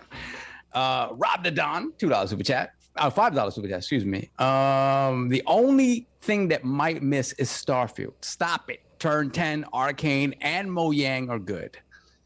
I mean, Turn 10 is the only one with the window, spring 2023. Yeah. So who knows what the other ones? Yeah, exactly. I mean, but then everybody thought Turn 10 and Forza Motorsport was supposed to be this year. Exactly. So, we got Gamer by Choice member for 32 months. Thank you, sir. Appreciate that. I am not on Twitter, and I seem to enjoy my gaming more because of it. Amen. There's so much negativity and irrational stuff happening there. I love all the games I play on Xbox. Great show. Right. Thank you, sir. Go Donald Taku, $5 super chat. Halo has been doing their own shows and updates, though. As long as Forge is still September, it'll be fine from then on. That's the hope. Mm-hmm. David Castellanos, $5 super chat. Love the podcast. Keep doing big things. Thank you, sir. No doubt. And we got Mr. Irishman, £2 super chat. I think Halo's building to a soft relaunch. Ooh, damn. Brett Bingham, $10 super chat. If Halo Wars 3 gets greenlit, which studio do you think will take it on? Relic, Creative Assembly, World's Edge, or Blizzard? Who would you choose to develop it? Damn. Addict, COG. Who would I choose to develop it? Coalition, maybe? Maybe. I don't know. Yeah, I would say Coalition. Okay. After Gears Tactics. Yeah, that sounds awesome. No doubt. JD Gamer, $10 super chat. Let's start this off right. FF7 isn't coming to Xbox until it can land in Game Pass, and it's going to cost Microsoft a grip to do it. So I predict if it ever happens, it won't be until 2025. What say you all? I think if it happens, it doesn't happen until all three parts of that game are out on PlayStation. So yeah, 2030 sounds about right. I don't know. No doubt. It's Doctor, £10 super chat. I like this year's show because it had actual gameplay. My disappointment kicked in, however, when I realized that we'll probably have to wait a whole year to get updates on Avowed, etc. That's true. Then we got Hollywood Rules, $10 super chat. Happy Father's Day. Happy Father's Day. So smash the like button. Another great ILP Sunday. Last week, boom. This week, Rand. That's great. Rand the Great. Thought they should have said the showcase was going to be locked into 12 months, a 12-month span prior. Yes, I think that would have helped a little bit. Then we got Gaming Forte, member for 31 months. Happy Father's Day, Lords. Show was okay, but just a huge reminder of everything not coming in 2023. And as always, wait, no King. I'll wait till next week. Shout out to the King. He was supposed to come through. I don't know what happened. He's chilling under a palm tree somewhere. That's Crocs. what he's doing. Yeah, the Crocs did a miss. He's with his Crocs. They ate his feet. Damn, Crocs. He's got to stuff up. We got Spartan Goat 17, £2 super chat. Halo in absolute shambles. Gotta axe Infinite, bro. Whoa, wow. Damn. They wanted axed. Okay. JD Gamer, $5 super chat. Side note, what Japanese publisher is Xbox going to purchase to combat its lack of Japanese game stigma as soon as Activision Blizzard King closes? Sega, Koei Tecmo. We'll see. I don't know about necessarily acquisitions, but we got Spartan Ghost 17 again, £2 super chat. Xbox got us in the desert like it's the Bible days. Shaking Then we got Necromancer Zale, $5 super chat. Which is the best advanced GG hydration flavor? This is for Kai. Oh, okay. So we want the best. I would go with the sour for the Focus, even though I got the sour with me right now. The Focus, that's your game joint. But I would say the energy, I ain't gonna front. That Dream Team Punch, man, is fire. Go hit that. The links at the top of the description. Get that 20% off for all the days right now. Go get that. Powder. Thank you. Let's go. Then we got Donald Taco, $10 super chat. Can we stop moving goalposts? No Series X exclusives. Flight Sim don't count. No first-party games in 2022. Pentiment and Grounded don't count. No first-party launch games. Gears Tactics don't count. Get it. They don't count. Okay. We good? We all good? But everybody defines things differently. A couple more. We got Mexican Zoidberg, member for 18 months. Y'all are tripping. Saab bet his knees on the next mainline Persona game coming day and date to Game Pass. Give this man his knees back. I didn't bet that it was coming. When did I bet? No, I bet it's not coming day and date. I still think that Persona 6 day one ain't happening, but we'll see. Maybe Phil dropped off an extra little bag, just for that, Let me see what else. I got jumped a little bit. Let me roll back a little bit. Oh, hold on. Shout out before you gotta shout out the legend, Tom Anderson became a member. Wow. Salute, Tom. And I didn't know you were still here. Yo, appreciate it, man. Thank you for being here. And I do want to say this because I did see this in the chat. And I think there's a confusion. Like, we all are gonna agree to disagree sometimes, and it's okay. There's a difference between agreeing to disagree and someone saying it's disrespectful just because you disagree. Me and Attic will always have a disagreement all the time. Same thing with me and Solve. We went at it with the whole Sega thing. Same thing with me and Rand, about the state of Xbox, and I'm like, yo, it's all lit. And then he's like, I don't know, Cog. I'm saying, that's just natural discourse. We have to be in a position where we can say things and be on the other side of it. As long as it doesn't personalize it, it's all good. So I just wanted to clarify that. That's what discourse is. Doesn't mean it's what strikes up a good conversation. That's what strikes up a good conversation. Doesn't mean, he feel this, I feel that. You're disrespectful. Yeah. No, that's not how it works. It's just how he feels that. And then there's times, Attic, me and you've had this conversation where me and you've said, I feel this. You be like, I feel this. And having I come to you, I'm like, Attic, you was right, bro.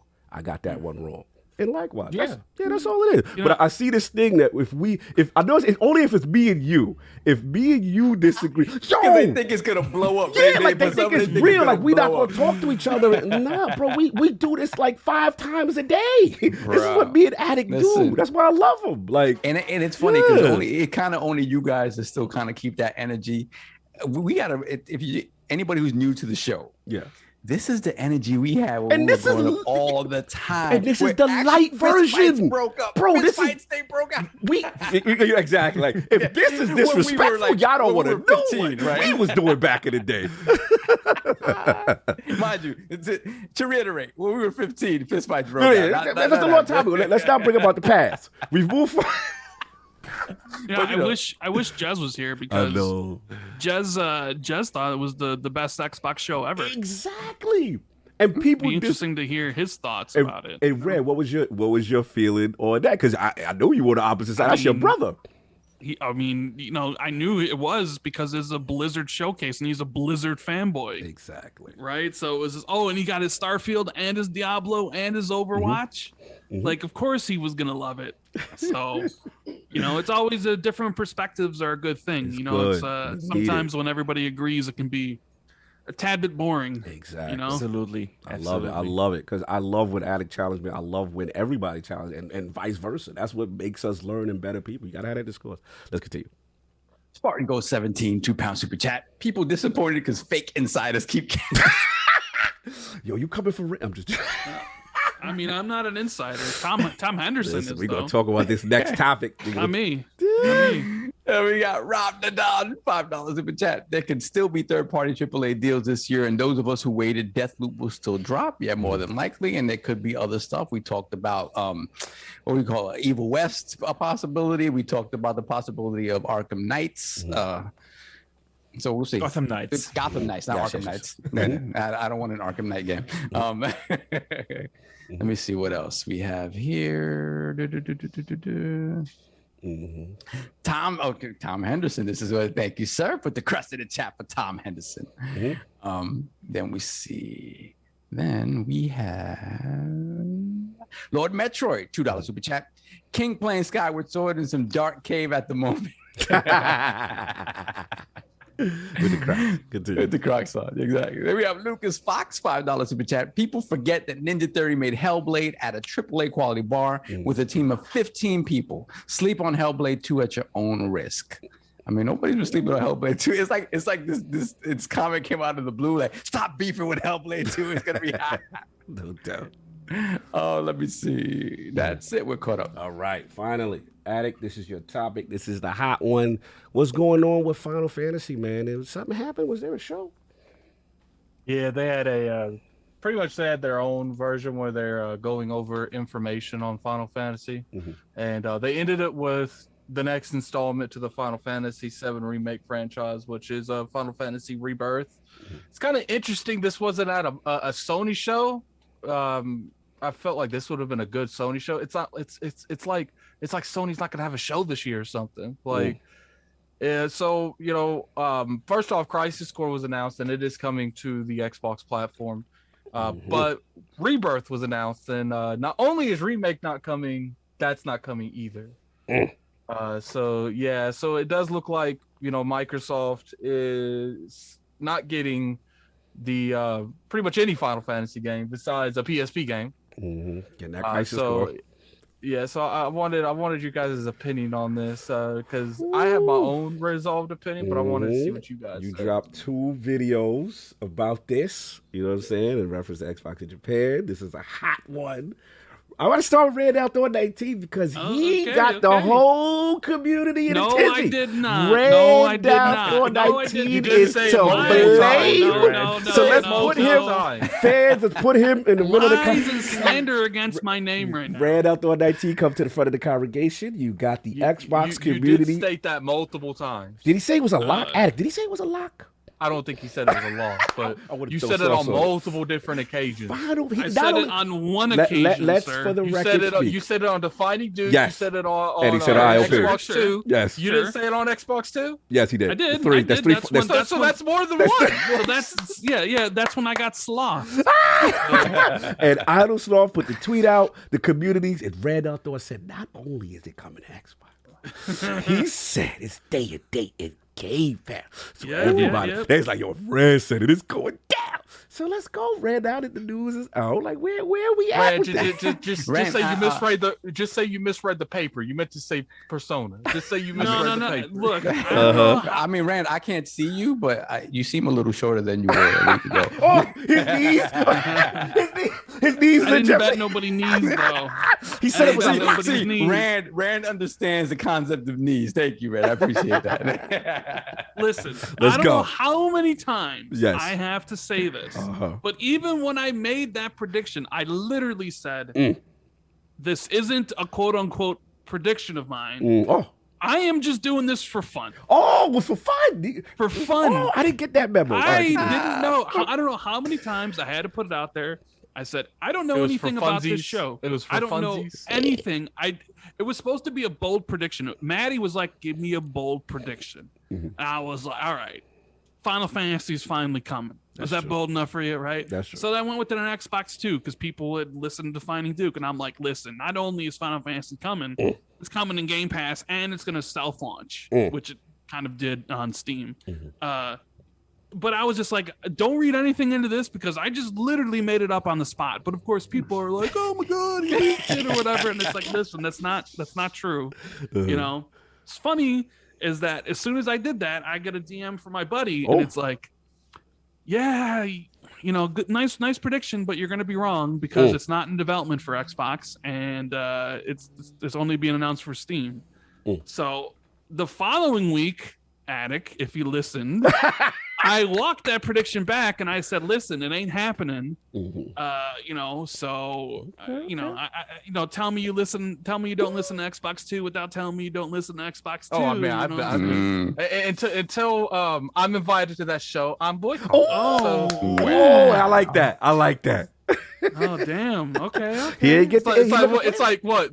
I hit you up. What? It was a super chat like a year and a half ago. You're like, Addict, don't worry, I got you on the net. There's been 3 sets of people on there since this. That's not true. We barely ever have any guests on Fraud alert or ran out Thor for not following through with Addict. Okay. So You know now what? you've had King on there. You've had Kong on there. So next is Solve. No. Why would I beat you to the punch? That's crazy. Yeah. Too Never long get around. Next up is Addict. Okay. You know, from ILP. You know, so listen, I'm not surprised, obviously. Square seems to be loving the bag that Sony's giving them lots of bags. That bag is nice. You know, not only for Final Fantasy 7 Remake and Rebirth and the third one, but also for Final Fantasy 16 and for Spoken. So I think Sony is just, they want Final Fantasy to be associated with the PlayStation brand. And I think they have spent a lot of money, so they're basically like, you know what, Remake and Rebirth and whatever the third is, they're never going anywhere besides PC.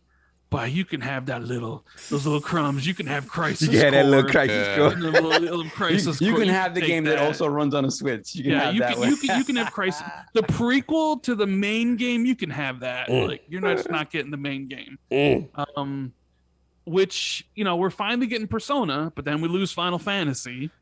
It's a tough pill to swallow for a lot of people.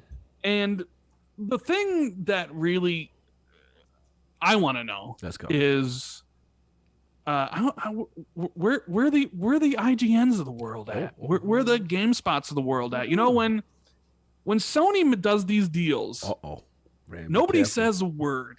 Nobody says anything. They're just like, oh, Sony's just thinking. When Sony does it right, it's competition. When Microsoft does it, it's wrong. Wait. Yeah. Addict and Red. Are we implying there's a different set of standards for exclusive? No, I'm not implying. I'm writing it in stone. You know, when Sony does it, nobody says anything. It's just, oh, Sony's doing right by their players, and look what they're doing. You know, when Microsoft did the Rise of the Tomb Raider deal, everybody and their parents were screaming, "When's it coming to PlayStation? When's it coming to PlayStation?" You had outlets asking Phil that day, like, "Tell us now. When are we going to be able to play this on the PS4?"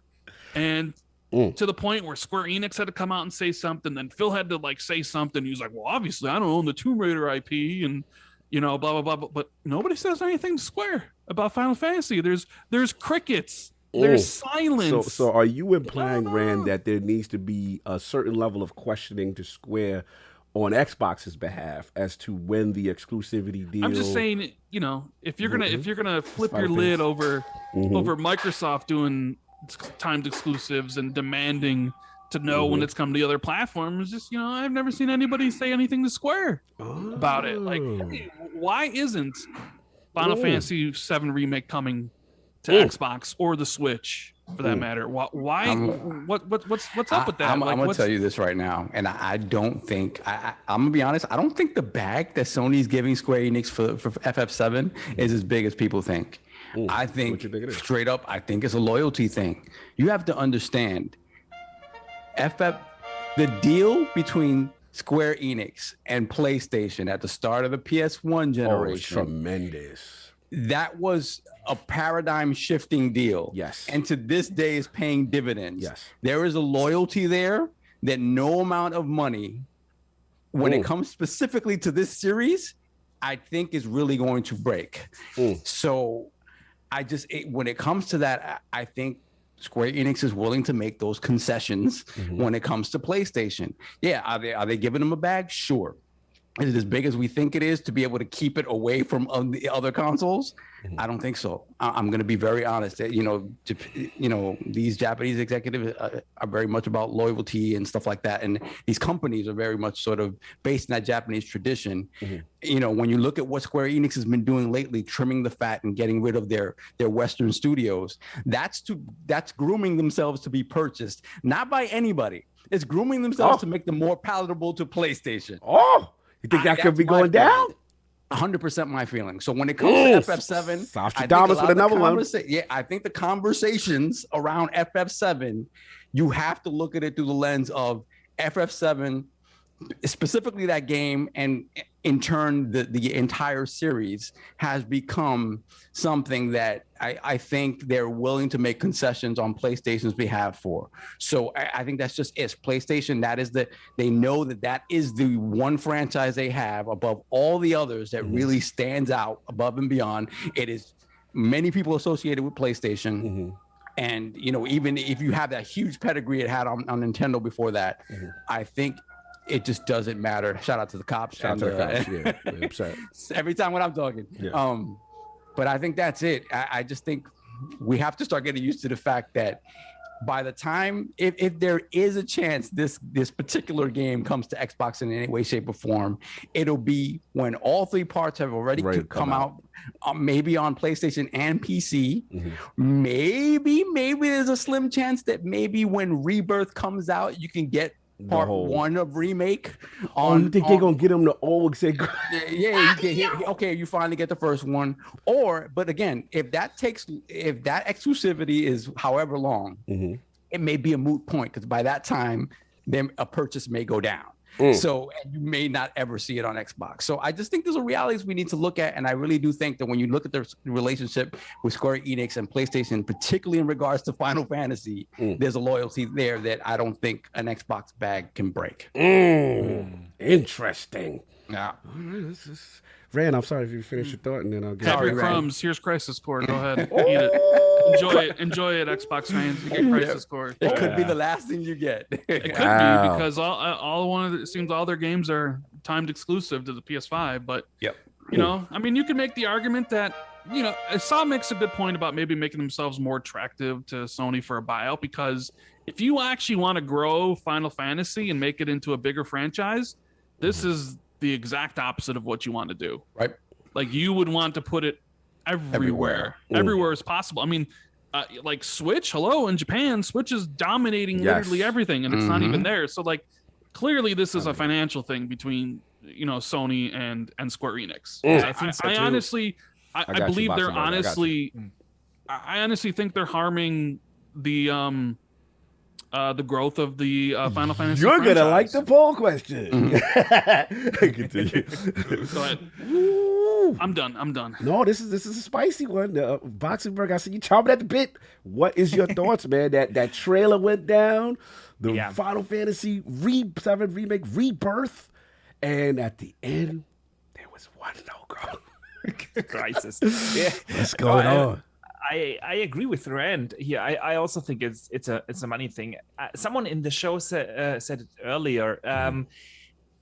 I think Sony is trying to attach Cloud towards the PlayStation brand. They really want to make him a face of one of these mascots for the brand.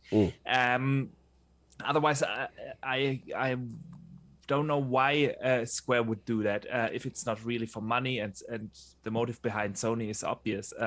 So it is funny how this all went down, because everyone assumed it's going to be a 1-year exclusive, and then there was marketing material that was out that said initially, remember, like it was a year or two. Yeah, sorry. But we really don't know how these deals made, and I think we will see something similar with Deathloop and Ghostwire Tokyo. Oh. I mean, it's a little bit different story here because that's obviously Microsoft that they are dealing now with, but we don't really know how long are the exclusivity deals. Right. We all assume it's a year. We all assume that. Good point. But you really don't know. It might be a 2-year thing or whatever. Good point. So yeah, I wouldn't place my bets anymore on these exclusivity deals being only 1 year, and it's not just with Square. We just don't know how Sony plays these things these days. So yeah, I have some insight.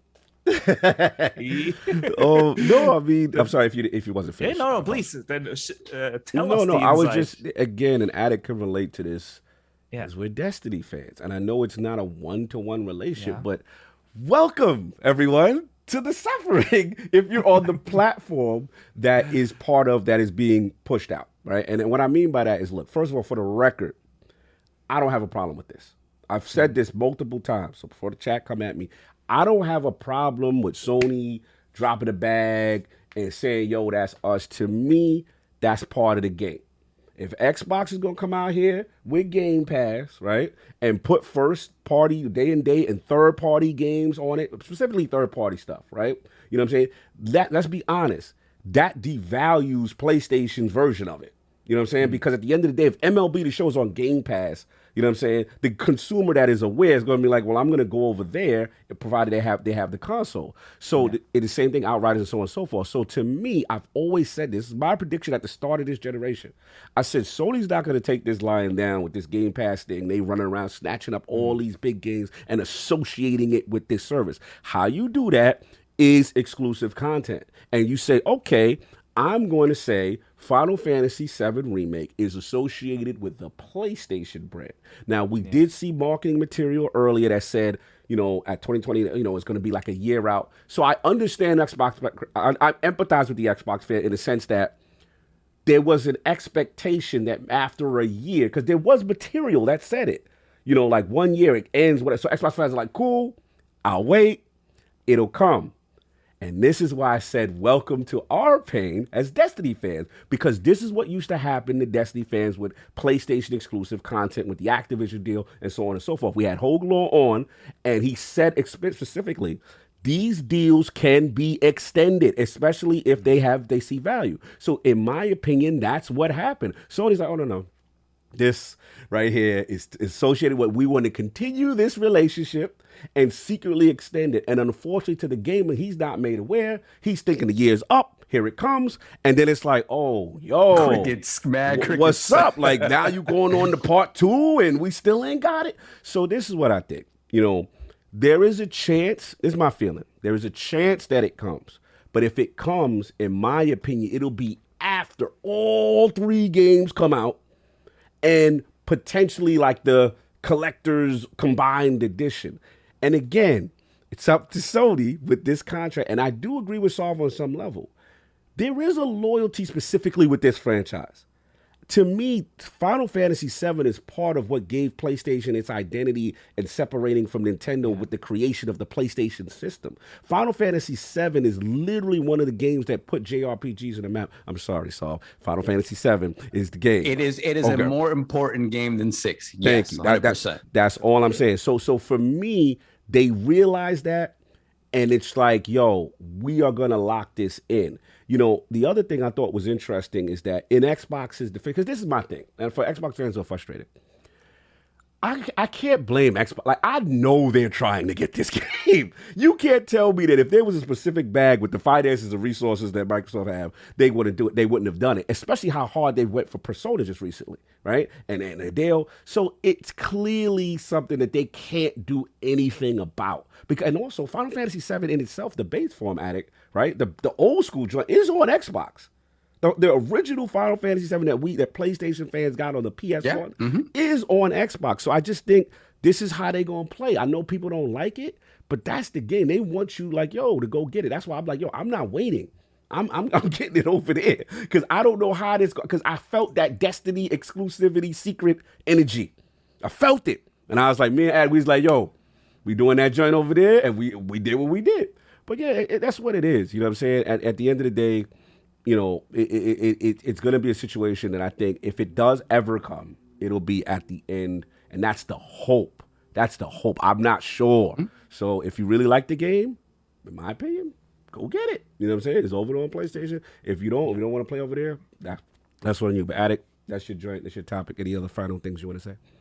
Yeah, I feel like there's a couple different things you need to account for this. One, I don't think Microsoft, this is one of those things Microsoft can't just come in and write a check to fix. I agree. I believe it was rumored a long time ago that originally Final Fantasy VII was supposed to be something else, this remake, and then it was they outsourced it, remember? Then SquareEnix took in and started doing it in-house.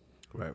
Because that's the reason it took so long for Final Fantasy VII to come out, because it was supposed to be something else, and I don't think what we have now, Rebirth, Remake, whatever the third one is, originally I don't think that's how it was supposed to go down. I think it was supposed to probably be just one game that literally did one for one the entire story. And then when they restructured, brought it in, and the dude from Kingdom Hearts got his hands on it, then he's like, let's do different stuff. I think, that probably happened, and I think Sony signed contracts back then. So they signed contract for that project. So when that project changed, they naturally got all of it. You know what I'm saying? Right. I do think that Square Enix is setting themselves up to be bought. That's why I don't think these games are coming out for Xbox ever. I think by the time Rebirth or whatever the third one comes out, there's a good chance Square Enix is either merged with someone or they've been bought by someone. So I don't think the chances of us getting it's like really, really slim. I also do think that timed exclusive thing could mean a lot of things. Could mean it was timed exclusive for PC. Because keep in mind, back then, that's when they were still like, we want it on our ecosystem. We're not doing anything on PC. Now they've changed that logic out. So I do feel like, when it comes to this particular moment, Final Fantasy VII is just going to be a PlayStation brand. Like, there ain't nothing you can do about it. If you're serious about that, go buy that game on PlayStation. Right. Because if you don't want to and you're waiting for it to come to Xbox, newsflash, it's not coming. I don't think Final Fantasy's coming, period. I mean, I will say this, to empathize with the Xbox fan who's going through it right now. I can understand the mixed messaging frustration, because it's like, yo, they're giving us all of these other ones. Why not this one, right? And then you just want clarity. You almost say, like, just outright say it's an exclusive. And it's just the way, unfortunately, it's just the way the industry goes right now. I'm not saying it's right. I'm not justifying it. I'm just saying, I think it also, why I think it also hits a little harder, Ram, is because we've seen so many of the PlayStation exclusives now go to PC. And PC's also getting it, right? So I think that also is part of the frustration as well. Well, why is it Xbox, whatever? But yeah, I would love for the Jason Schreier / a whole or somebody, if they like to see the innards of this contract. I would love to know. I mean, I really feel like this is one of those scenarios where I wish the industry was more transparent when it comes to these deals. Obviously they're not going to do that for multiple reasons, legal reasons, branding reasons. They're not going to tell you something's coming out for another platform. That doesn't make sense for them branding wise. But at the same time, it's like, look, like I will say Microsoft does need to improve that Japanese market, but they've done a lot. They have done a lot. And I can honestly say, I come on this show all the time and I say they need to do more. They need to do more. As of right now, I'm not saying they don't need to improve, but I see effort. Yes. They got the Dynasty game, the Fallen Dynasty game. They got Persona, which a lot of people didn't think could happen.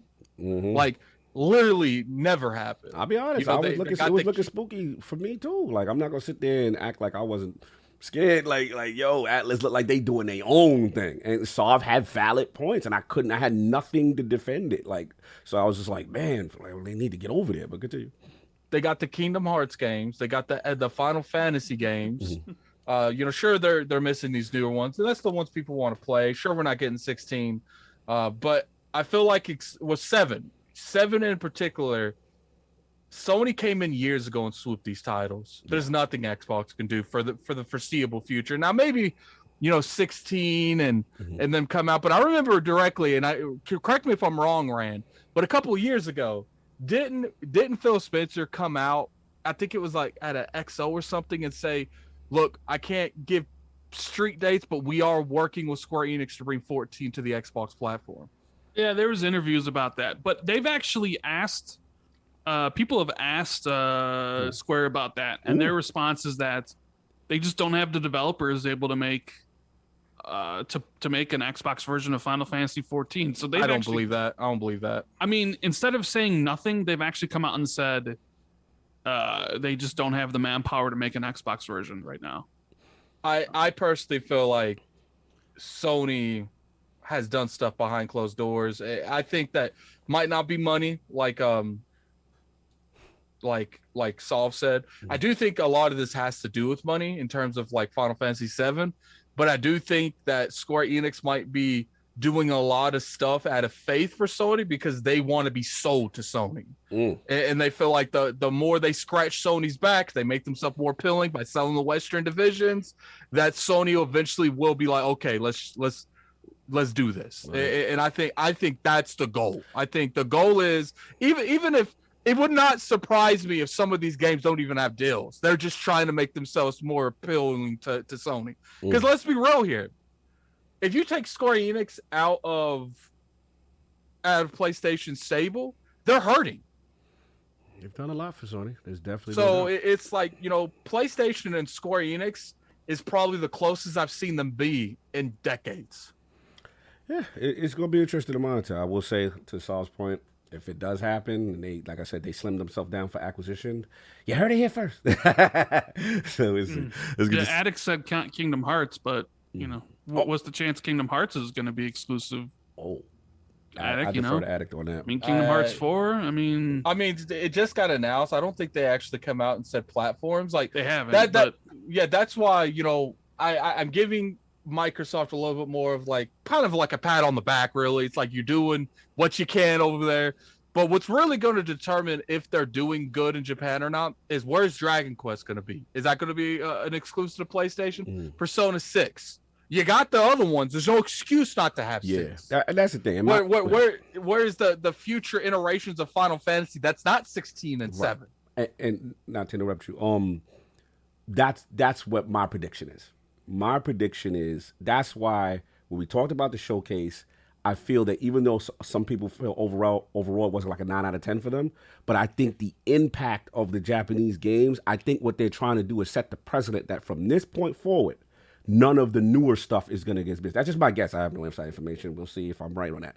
But I think like when you talk about like a Persona 6 and, you know, the next Dragon, because they had the other Dragon Quest and Yakuza would say, you know what I'm saying? These are huge moves in the Japanese. I think we'll see. Those also came with a bag coming on Game Pass. Now, when you take the bag out, are they more inclined to do it? That is true. And that remains to be seen. My prediction is I think they will. But we're going to see. To your point, they got to show and prove, right? And when the new ones come out, because Saul going to come right back at me and be like, fam, Persona 6, where it's at? Why, how come your logo ain't at the bottom? We gonna have this topic again. I was gonna want his knees back. Then he gonna want the knees back, and I gonna have to get the knees back to some, and I don't want to do that. So I'm standing on my prediction. Moving on. All right, we gotta get out of here. This is the last joint. Sorry, we want to get the super chats lined up real quick, and then we get this last joint. You are muted, I believe, sir. And he's still muted. Okay, so he's doing. So we can get the super chats next, or you want me to just go to the next topic? Let's go to the next. Let's go to the next. I'm here. No, I'm here. Oh, okay. Do you hear anything in the background? No. Okay, good. You Gucci. So, all right. Yeah, we got this. Let me say. Great set. Okay, let's see. Rob the Don, $5 super chat. Xbox only guys, give your hopes up. Sony will be buying Square Q1 2023. Crisis Core is the last one. If not, then it's only a matter of time. Okay. Yeah, could be. We got Flame, $2 super chat. PlayStation can keep Final Fantasy 7 Rebirth. I'm good with Crisis Core. Hey, don't listen to him. Nobody listens to that. Nobody wants that. Crisis Core games popping off. The fans. Well, Crisis Core is good, but it's like one thing I want to say is like Square Enix. There's no way Square Enix didn't expect to get heat over that. Like you're going to give us the prequel to the Final Fantasy 7 franchise, but not the actual games. Yeah. And it's Keep on- not even like getting I the same treatment like the remake got. So Yeah. And that's why I'm like 100% on, you know, like I want Microsoft to buy everything at this point because it's like Sony got no problem taking games off the table for us. So it's just like I kind of want that same energy. Well, Like, in fairness, Microsoft likes buying studios, and then and those studios eventually, become exclusive games. I want for people. Microsoft to pop in and just take all Sony's lunch money. Sound like King now. Now you sound Taking this, man. We taking it. Well, he ain't here. Someone got to. someone got to feel the role. No doubt. All right. Then we have it's the Irishman member for 12 months. Salute. Great to see Xbox fans finally riled up about Final Fantasy. Shame that Square hasn't given them anything to actually boycott. Boycott SquareEnix. Yeah, it's kind of hard. I saw people on Twitter saying they're going to boycott the game. And it's like, I know some of them don't really play those games on PlayStation. It's like, are you just going to do what you were going to do? Like not buy it on PlayStation? Like, I don't know, man. I ain't with all that boycott, but that's just me. And we I'm playing that day one on PlayStation. Yep, I'll be right there. I got my PS5 right. I'm chilling. I'm good. And we got Rel, member for 7 months. Most of media are PlayStation guys. Nobody can tell me anything different. Sony can do no wrong in their eyes. I don't know. Moving on. That's it. And we got Mandingo making thick. There he is. $2 super chat.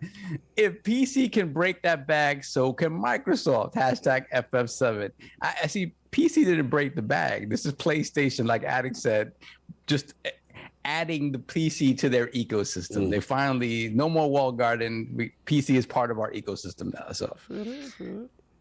And we got Dorian Gray, $5 super chat. Shows you how incompetent Square is. Locking games on PlayStation where the brass of that platform says aren't reaching enough players and putting games on PC. The games are going to PC as well. Yeah, so it remains to be seen how it's selling and if missing out on other platforms.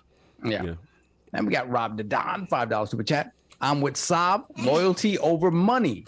This is advice for Xbox fans on Twitter, in media, and in real life. Do not like Sony. Do like Sony fans. Deny or stay silent, or if all else fails, cap. Oh my God, that's great. Then we got Spartan Go 17, £2 super chat. Bro, predictions miss harder than Drake's new album. Oh, damn. Okay, damn. Going in for Drizzy. Okay. Yeah. I haven't listened, so I don't know. Robert Slade, $5 super chat. Couldn't the time frame just be for PC? Xbox wasn't explicitly mentioned, just that it's locked to PlayStation for a year, right? I mean, I don't know. We need to find out. Somebody needs to tell us. Yeah. And we got Lucas Fox, $10 super chat. With Xbox about to own Crash and Spyro, do you think the FF7 exclusivity is an effort to protect the association of popular PS1 era characters with the PlayStation brand? I mean, that is true. When you look at FF, it's not just FF7. Obviously, that's the first and most important. But 8, 9, 10, 10-2, all of that stuff. We didn't start seeing Final Fantasy on Xbox until the 360, right? Was it with 13? Yeah, 13. Yeah, 13. Yeah. So, yeah, I mean, definitely, it's a PlayStation thing. And we have Don Otaku, $5. Well, it was a Nintendo thing. It was a Nintendo thing, for sure. People forget that. That is true. People think, it was Final Fantasy and Sony are... there you go. Yeah. They weren't. Funny, they left Nintendo because Nintendo wanted to do cartridges. So.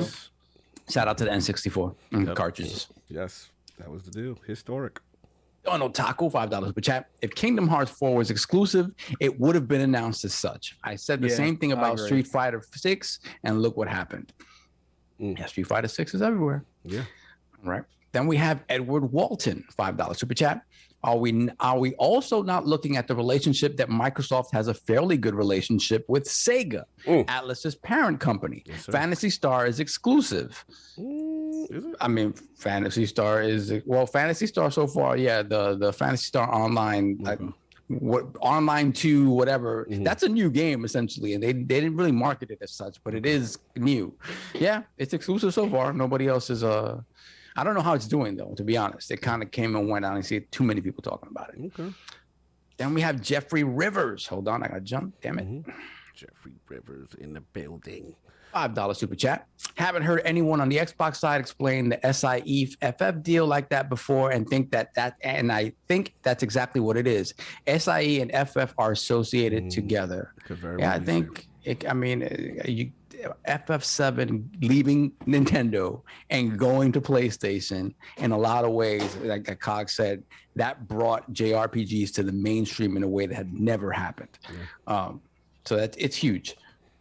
Let me get Donald Taco, $2 super chat. Drake's new album is Balan Wonderland bad. Hashtag just say it. It's Wonder World, sir. They coming in on Drake joint. Salute. Then we got Spartan Go 17, $2 super chat. Don't listen to it, Saab. Wish I had my 50 minutes back. Damn. I heard he's trying to be on some kind of like club thing. I don't know. That's crazy. We'll see. Let me see what else. I got jumped a little bit. Hold on. Yeah, man. Yeah. We got Dingo McThickens. That's the $5 super chat. I want the Sony guys to keep that same energy when Microsoft buys up more large studios. They're okay with Sony locking games up, yet when Microsoft does it, it's treason. Treason. Oh my God. You know how it goes. How that goes. Shout out to everybody with the super chats. We good? One more. Mr. Irishman, $5 super chat. Console exclusives will be dead within the next 10 years. Subscription exclusives will take over. Xbox will get FF eventually. The question is when?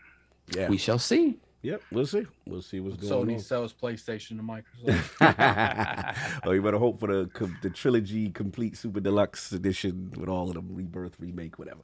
Anyway, last topic. This was King's topic. Make it quick. PlayStation Now. He wanted to talk about this. PlayStation Now loses more than 200 games in their new PlayStation Plus service. So it looks like as a result, obviously that the PS Premium and the PS Plus extra game list that had the hundreds of games, but some of the current PS Now games will be included in that list. But that means that now PlayStation Now loses more than 200 of their games. So there's a long, extensive list of this. There's been some talk online, some frustration with certain aspects of it. I don't know if anyone has been following this story. I really wanted King's insight for this because this is his topic. So if anyone wants to jump in, if Boxenberg, I don't know if you heard anything from this itself, any information, I will open this up to the floor. I mean, the thing about it is this, right? They haven't, the assumption is that PS Now goes away. Right. Now that this new sort of consolidated PS Plus is in effect. The thing is, they have not announced that specifically. So PS Now, you can literally go out and still purchase PS Now piecemeal, apart from this PS Plus thing. So, yeah, for those of you who only want PS Now and don't want to jump into these new tiers of PS Plus, yeah, you're gonna, for whatever reason, these games are leaving that part of it and going into the new PS Plus. Okay. The thing about it, I just don't understand. They gave enough leadway, right? Why didn't they just say, as of this date, PS Now no longer exists. It only exists in these PS Plus tiers, right? Okay. The problem with it is that the PS Now streaming tiers and the downloadable stuff does not translate to the base layer of PS Plus. Oh. It translates to partially the middle layer, which is more money, and the top layer, which includes the streaming part of PS Now. Wait, so if I have a PS Now game but I don't have the PS Plus middle tier, yes, there's a chance that game that I had on PS Now won't work. Because I'm hearing some licensing issues and people getting error codes as a result of it. And I think it's looking at it as another SKU. Right. So it's like, okay, you had Siphon Filter back during the PS3 days of PS Now. PS Plus comes out, and now I can't play the game unless I buy PlayStation. It's like they still haven't figured out that handshake very well. So, but I still can't. That entire discussion here is the problem of this entire thing. It is just way too complicated when you have to make like charts that big to explain, okay, if you have that, you can do that, but you have to upgrade here, and then I don't get that. Why not make it easy, simple? If you want to introduce that new subscription service, and I'm all Sony for ever it. did anything easy and simple. Yeah. So I don't know. It's the way they translate it. I don't know if it just translates to the top tier or because the downloadable stuff is kind of what the middle tier of PS Plus is now, right? And the streaming stuff only exists in that top tier now. So either way, it's something that you would be paying. And somebody in the chat maybe get me this information. What do they translate? What do they move you to if you just have PS Now and you want to go over to PS Plus? What level does that translate you to? Because again, it may translate you to the proper level, so you don't have to pay extra for that. But I'm not sure again if that handshake is working properly. Right. And again, if for whatever reason they're just not transferring all those games over, which would make sense. And like go back to the licensing thing, I just think, because the PS Plus thing is a different product from PS Now, like you said, licensing thing might be an issue. But the handshake might be an issue. Shout out to my boy Mystic. He has said that the only thing I did see was that some publishers are not honoring that handshake license that you've already had. So like if you had like Resident Evil 1 or something like that, again, prior, then you may not be able to get it, and again, you have to subscribe to the new service. And that, again, to Boxenberger's point, again, this is from what I need confirmation. This is King's topic. I need more confirmation before I say definitively whatever. But I did see these comments. I did see, people having issue. You know what I'm saying? And I will say, this is funny. I'm not trying to console. I have to say this one. It's funny because I'm a Tekken fan, so I want to know where Tekken is. So I'm like, where's Tekken at?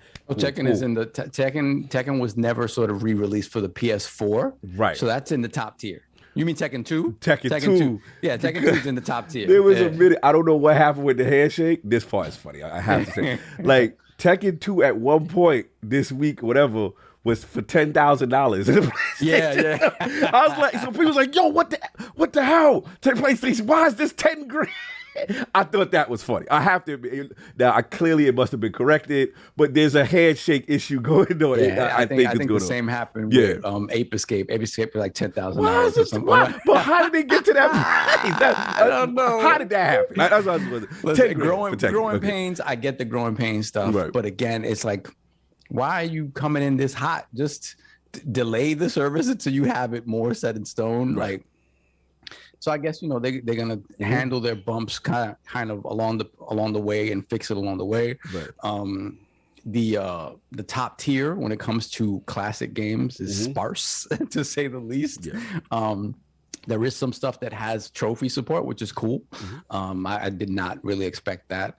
And luckily, I think everything that we're getting in that regard are 60 hertz games. So we are getting NTSC games. We don't have to worry about that crazy 50 hertz stuff that we were having issues with. So all in all, like, I think it's just like at the start of Game Pass, it's not exactly where it needs to be. I think that middle tier for people who haven't been in the PlayStation ecosystem before is premium because you get a lot of stuff there. But yeah, I mean, there's some growing pains there. But yeah, the losing game stuff, I just don't see why they didn't put a definitive end date to PS Now and migrate people over. Because again, it just doesn't make a whole lot of sense. You migrate people over. The thing about it is that when Microsoft did this, they realized, hey, people are buying whatever 10 years worth of, what they allowed the stacking. Yeah, gold and whatever, and it translates to whatever, Game Pass is. PlayStation didn't want that to happen. So they, a lot of people that stacked stuff, they had to initially got blocked. And then some of that stuff they went back on a little bit, but you're still not necessarily getting your money's worth. So it's a whole bunch of stuff and it comes down to money. But at the end of the day, I think they're going to have to eat this and kind of fix it and make it right for the consumers and then move everybody over and just make it as smooth a transition as possible. Obviously, the end goal is to eliminate PS Now as its own service. Right. I just don't see why they didn't just cut the Band-Aid off now and that's it. Yeah, Boxenberger and then Rand. Yeah, I mean, I'm with Soph. I don't get the way how they want to transition people over. If we look at how Xbox did it, yeah, they probably lost a little bit of money, but they didn't get any negative press attached to this. And if you want to establish a new subscription service out there, you kind of want to make it as easy and welcoming as possible. And that's just seems weird to me how Sony did it.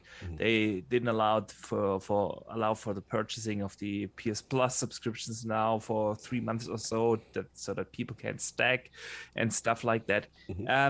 Just weird to me. Nevertheless, like Soph said, I think that middle tier is, especially if you're not subscribed to Game Pass and are only in the Sony ecosystem, pretty good value. I was a bit surprised by how good their first offering actually is. The first party games they put in there are great. So yeah, we shall see how this will develop. I just don't like, I said earlier, I don't like how complex everything seems to be these days on the Sony side. But yeah, overall it is gonna be I think a pretty good value, even without the day and date discussion, which I'm not gonna start now. That'll be another rabbit hole. It's still a good value because there are simply a lot of games for you to play. So yeah, fair enough. Rand out Thor, what's going on? I mean, I really don't have anything to add outside of what Boxenberg and Sovereign have talked about regarding this. So I don't really know much about the whole PlayStation tier thing and the PlayStation. I wish King was here for That's this. what I said. And for the record, people coming at me, I didn't comment yet. This was King's topic. King wasn't going to explain it. Just to be fair, he wasn't going to explain it. Yeah, we were going to do it research for King. But like, I don't have the information, so I'm asking people because so for people, shout out to my boy Face23. He's like, Cog, you're spreading. I didn't say anything yet. It's not my goal. But what did he say? He's like, you're spreading misinformation. I'm like, bro, I didn't even talk yet. So I mean, what you call it, Tony? But at the end, Face, so what's the misinformation? He said Face is saying that they migrated everybody over. You know what I'm saying? I haven't tested the service out, so I can't make definitive. So if they migrated everyone over, then is PSNow dead? And there's no PSNow because that's not the indication we're getting. Again, I have it. I just haven't turned on my machine, so I haven't engaged with it. Right? I'm just going by stuff that I've heard. Right. It already launched in the US, right? Yeah. Right. It launched in the US. Yeah. So for me, I can't comment until I see it. I'm just going on with what King's article he brought to our attention. So I'm just reiterating what he brought. That's what it is. But anyway, I hear what you're saying, Ray. Like you don't have too much to add to this. Pretty much. It says, because if you go to PlayStation Now on PlayStation.com, it says, notice, PlayStation Now has merged with PlayStation Plus and is no longer available as a standalone membership. Benefits that were part of PlayStation Now are part of the various membership plans, options available in PlayStation Plus. Customers who had an active PlayStation Now membership when the new PlayStation Plus membership service launched were migrated over to the PlayStation Plus Premium. So it's just saying that in the migration, everybody's moved over. In the migration, there were games lost in the translation. Well, so there is no more standalone PlayStation Now. Okay. And when they merged them, I guess they lost 200 games or whatever. I mean, I don't know. So that's what PlayStation.com says. Yeah. So then, I think the thing that makes sense is the licensing stuff, whereas PlayStation Plus whatever the heck it is called now is a new service, and the licenses have to be renegotiated. There you go. There you have it. Addict, expert in this topic. What's your thoughts on it, sir? Just prime example of Sony doing stuff they shouldn't be doing as quick as they shouldn't be doing. That's all I got to really say about it. Yeah. And this, funny thing is that this stuff does kind of matter because I remember when the, the NVIDIA streaming stuff, they put stuff on there kind of even just as a test bed in their beta sort of stages that once the service came out properly, they got into a big beef with the game devs and the publishers. They're like, no, you have permission to use it for this aspect. You can't assume that it can just transfer over to the actual sort of service when the service goes live and not think that don't have to renegotiate rights and money and stuff like that. So Yeah, I can see how a bunch of games just sort of fell off the planet. Yeah, and it's up to them with this transfer. Yeah, to make that right. I wish King was here because this is. I would love to know where King was gonna go with this. Yeah, oh my goodness! Clearly, this is something he wanted to talk about. Yeah, I have not got a chance to test out the service to confirm, what he was gonna say or not. So I was just curious. I shot the King. He's in the beast with them damn Crocs, and he can explain himself further when he comes back. That's all I got. Anyway, moving on. That's the last joint. You want to get all the super chats? I want me to get the poll, and then we get up out of here. Yeah, I get the super chats. No yeah, doubt. I got them. Hold on No a second. Let me see. Lucas Fox. No, we got that. Donald Taku. No, nope. THX 1138, $5 super chat. Sony took my top tier PS Plus on PS4 and downgraded me to a PS Plus Essential tier on PS5. Classic Sony move, dripping gamers this generation. Yeah. Question: I'm not the biggest familiar because I haven't even really turned on my PlayStation in a little bit.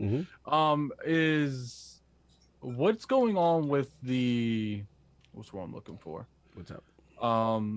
Like when you naturally go from PlayStation Plus, don't they naturally put you in the highest tier? If you had Now and Plus, you go directly to the highest tier. What that's crazy because that means, I guess you would have to, because it's like I said, like PlayStation Now is just some elaborate scheme to pay more for less for the same amount of content that you have. Like literally that's all they did is break PlayStation Now into two different tiers and put it on PlayStation Plus. And so it's like if you have both of them, you're going to be paying, I guess it would be about the same, $10 each, $20. Yeah. But it's crazy that they would offer the highest tier. And I bet you they won't even tell those people that they have the highest tier until it's time to renew. You know what I'm saying? It's clear that all I know is that it's clear that they definitely want to get, the PlayStation Plus service. That's where they're going to. That to me, that's all it is. To me, it's just a migration from what I see. So I need to test service. When I test it, I will get more further information on it. But I'm dying to know what King had to say about this. What was big that he wanted to say? I think this was a giant elaborate scheme to make PlayStation Now, like hide the PlayStation Now numbers. Like, this service wasn't doing the greatest. Let's merge it with PlayStation Plus. So, because it was like, what, 3 to 5 million is as high as that service ever went to. But now it's looking like it's the hottest service out there.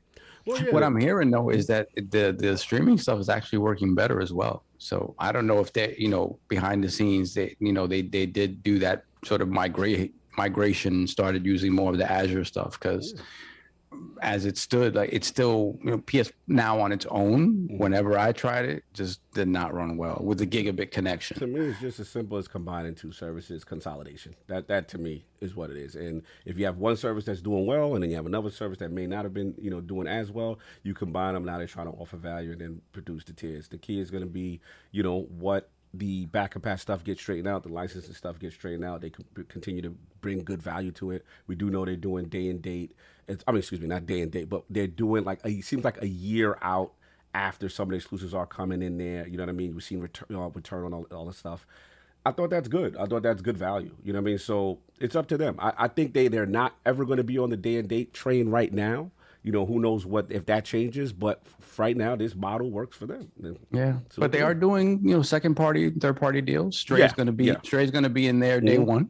So smaller stuff. Again, it's a growing process. So I think if they see the numbers and it behooves them, we'll start seeing more and more get closer to that first party stuff. And like we said in the past, I think the service-based games that they have in the pipeline, I think it would be stupid not to put in this service. That would be my prediction. Yeah. And that's where I think the Bungie relationship really will pay off with the live services games that they intend to bring to the service. So that's all I got, King. You are missed for that because I definitely wanted to hear what you got. But we got to get some chance to get up out of here.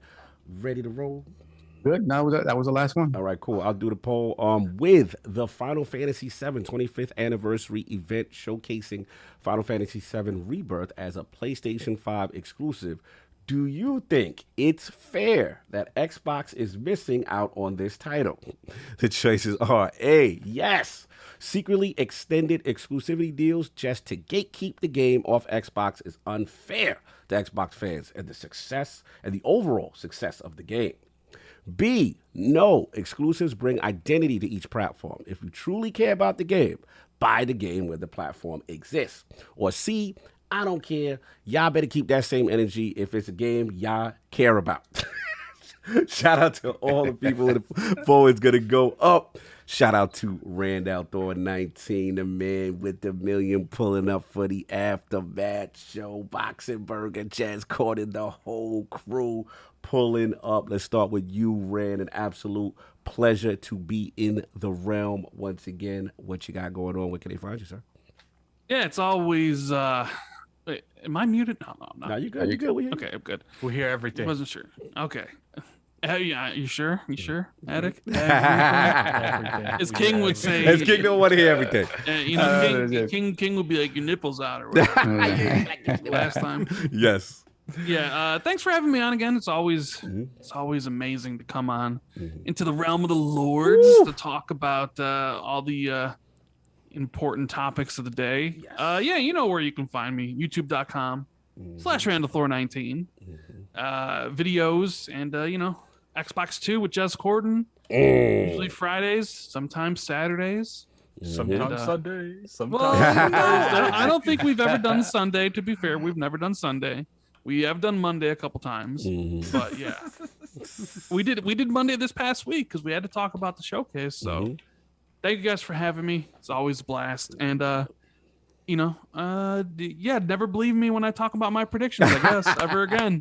As Cog said, you think I did this one intentionally so people would jump off that. I'm with Jazz. Jazz, when I listened, I think you be deep faking. That's why I put it in your intro. I was like, he deep because what it is, he got the playbook, so he want to act like he got all of it. So you throw out one that all right, that don't probably ain't gonna happen right now. You know what I'm saying? Just to make it seem honest, like it's a prediction. Like it could happen, it couldn't happen. I'm with Jazz. I think it's deeper than rap with you. He ain't answering too. Now he's quiet now. He's quiet. I got red quiet. That's funny. Anyway, he just gave us the laugh. He just said it's the laugh. But anyway, salute to my man Boxing Burger, aka formerly known as Archimedes. My guy, Germany in the building. I get those correct pronunciations, which I love. Great show. Love what you're doing with your channel. I just had a big event going on with you prior to the showcase. Where can find you? What you got going on, man? Yeah, first, thanks for the spontaneous invite. Pulling me out of the pool. Get you out. Had to get Germany in here. I needed that perspective. Yes. Always fun to be on here, so thanks for the invite. And yeah, people can find me everywhere under Boxenberger. Twitter, YouTube, Xbox, PlayStation, everywhere. And like you said, I do have this little podcast each and every Thursday, The World of Gaming. Always having fun. This week I have Luke Lore, aka the Insipid Ghost on. Ghost, okay. Yeah, I got the ghost. Okay, Yeah, okay. It's gonna be fun. And I hope to be back here soon, man. Thanks. Yeah. I had a blast. I absolutely see you up in there. I was like, you know what? I think it'd be really good to get some different perspective, especially, from my international, my German brothers, you know what I'm saying? And know how they're feeling about certain things. Always good to get different perspectives. So salute to you for pulling up last minute. You already know. And of course, my man, the quarry with the girlfriend stream. Shout out to Lord Attic. What's going on with you, man? What you got going on? Nothing, man. So the reason I was late is because I don't know somehow. Well, first off, I think yesterday when I got off playing Demio With me. I was fine, and then 30-40 minutes after that, I felt like I was dying. And then this morning, I guess I was half asleep and I was moving my head and I hit the window that I have. I hit it hard. I was there for a minute. I thought I had a concussion. It was that bad. And then I took some Advil or something to go to sleep. I was like, if I die in my sleep, I die in my sleep. I don't see my goodness. I was like, man, it was that painful. I was like, I gotta go to sleep. And then I wake up and Like, I don't know why, but I thought it was much later than it was. And I woke up and I was like, well, I guess I missed the ILP. And then I saw what time it was. I was like, you know what? Like, I don't feel exactly like that. So let me jump on. I appreciate it, man. I'm glad you're doing better. Like I said, I know you gave me the kind of the heads up that it might be spooky to the next morning. So I had a feeling. I'm glad you're all right. And don't go to sleep with your head hurting. Like, that's scary. Somebody, what you call it, pass away like that? Sagging or something You like can't. that? Yeah, you can't. Bro, Can't do that. Don't Like, do that. Yeah, that's scary, bro. Take something for it. Stay there for a little bit, settle it, and then when you get the pain, because we don't want nothing to happen to you. That actually gave me a little scared. Salute to you. Salute, obviously the stream. Salute to all the stuff you've been putting up prior to that and stuff like that. And of course, it's very spicy today. So it wasn't that spicy. I think that was normally spicy. You know, spicy. Use it a mix. Making the 5 what you got going on.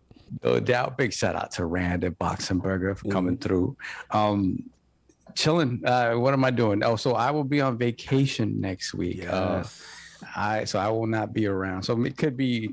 I guess. Yeah, it'll be a little bit to see me again. But should we apologize now for the super chats that we go? Yeah, please do that. Yeah, please do that. My apologies for leaving you in the hands of these two. Look, we had tried our best. I appreciate my brothers for holding me down.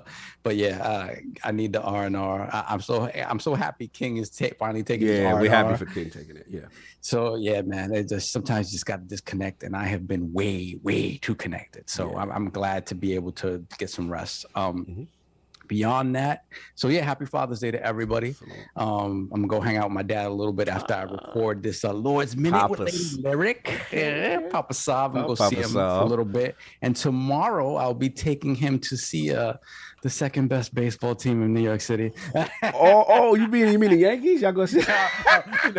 I'm the team in Queens. Okay, little slander. I see you taking him to what he want to see, though, right? What he want to see, his people. You know what I'm saying? I got it. It's Father's Day. So it's funny. All the children are going. So even Kai Batsu, who does not he despises baseball. Take a picture. I want to see his face at the baseball game. No. This is going to be hilarious. To be fair, I think we might as well just say now, the week after next, there won't be an ILP. Yeah, because we all have a little. We try to do better mental health. Been doing this since 2017. We rarely miss. You know what I'm saying? And we're gonna try to do better about it. Obviously, Sov's gonna take some time. King took some time this week. Attic, we would have him take some time. I'll take some time. So that one after was yes, we preemptively. Not next week. Next week we'll be here. But the week after, the week after, take a little R&R because we got to do better. We have a new model. Yeah. If half of us are missing a show, then we're just going to cancel that show. Absolutely, we got to do better about our mental health. You know what I'm saying? I know Rand, well about it. Same thing with Jez today. Like shout out to Jez who was supposed to make it.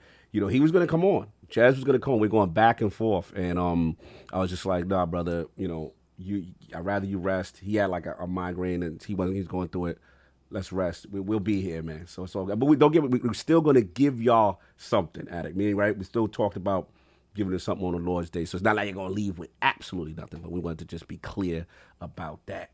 So that's it for Solve. And yeah, send some love to King, man. Make sure you call him out on those Crocs. King Croc is outside. Make sure you give him King Croc all the slander. But yeah, man, that's all I got. Anything else before we get up out of here, man?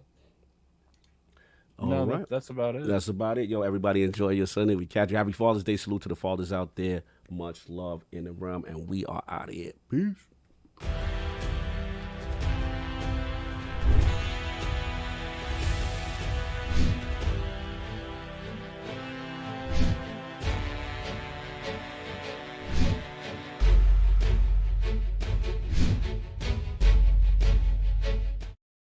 We gotta come back, Saul, for your super chat. Are we live? 2 weeks. We are live, Saul. Someone has something to say. Super chat. Let me play with your joystick. $5 super chat. No Sav 2 weeks in a row. My apologies. Well, it's gonna be 1 week because you won't have a show the second week. So my apologies. But I'll be waiting for that Steam Deck in the mail though.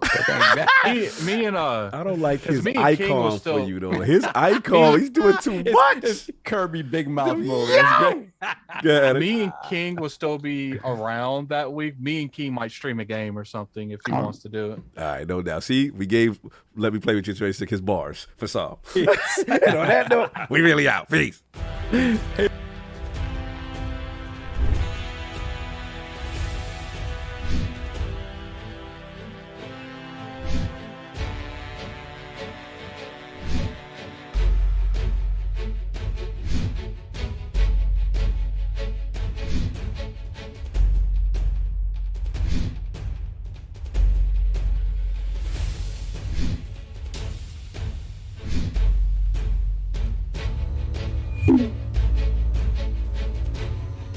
Bye.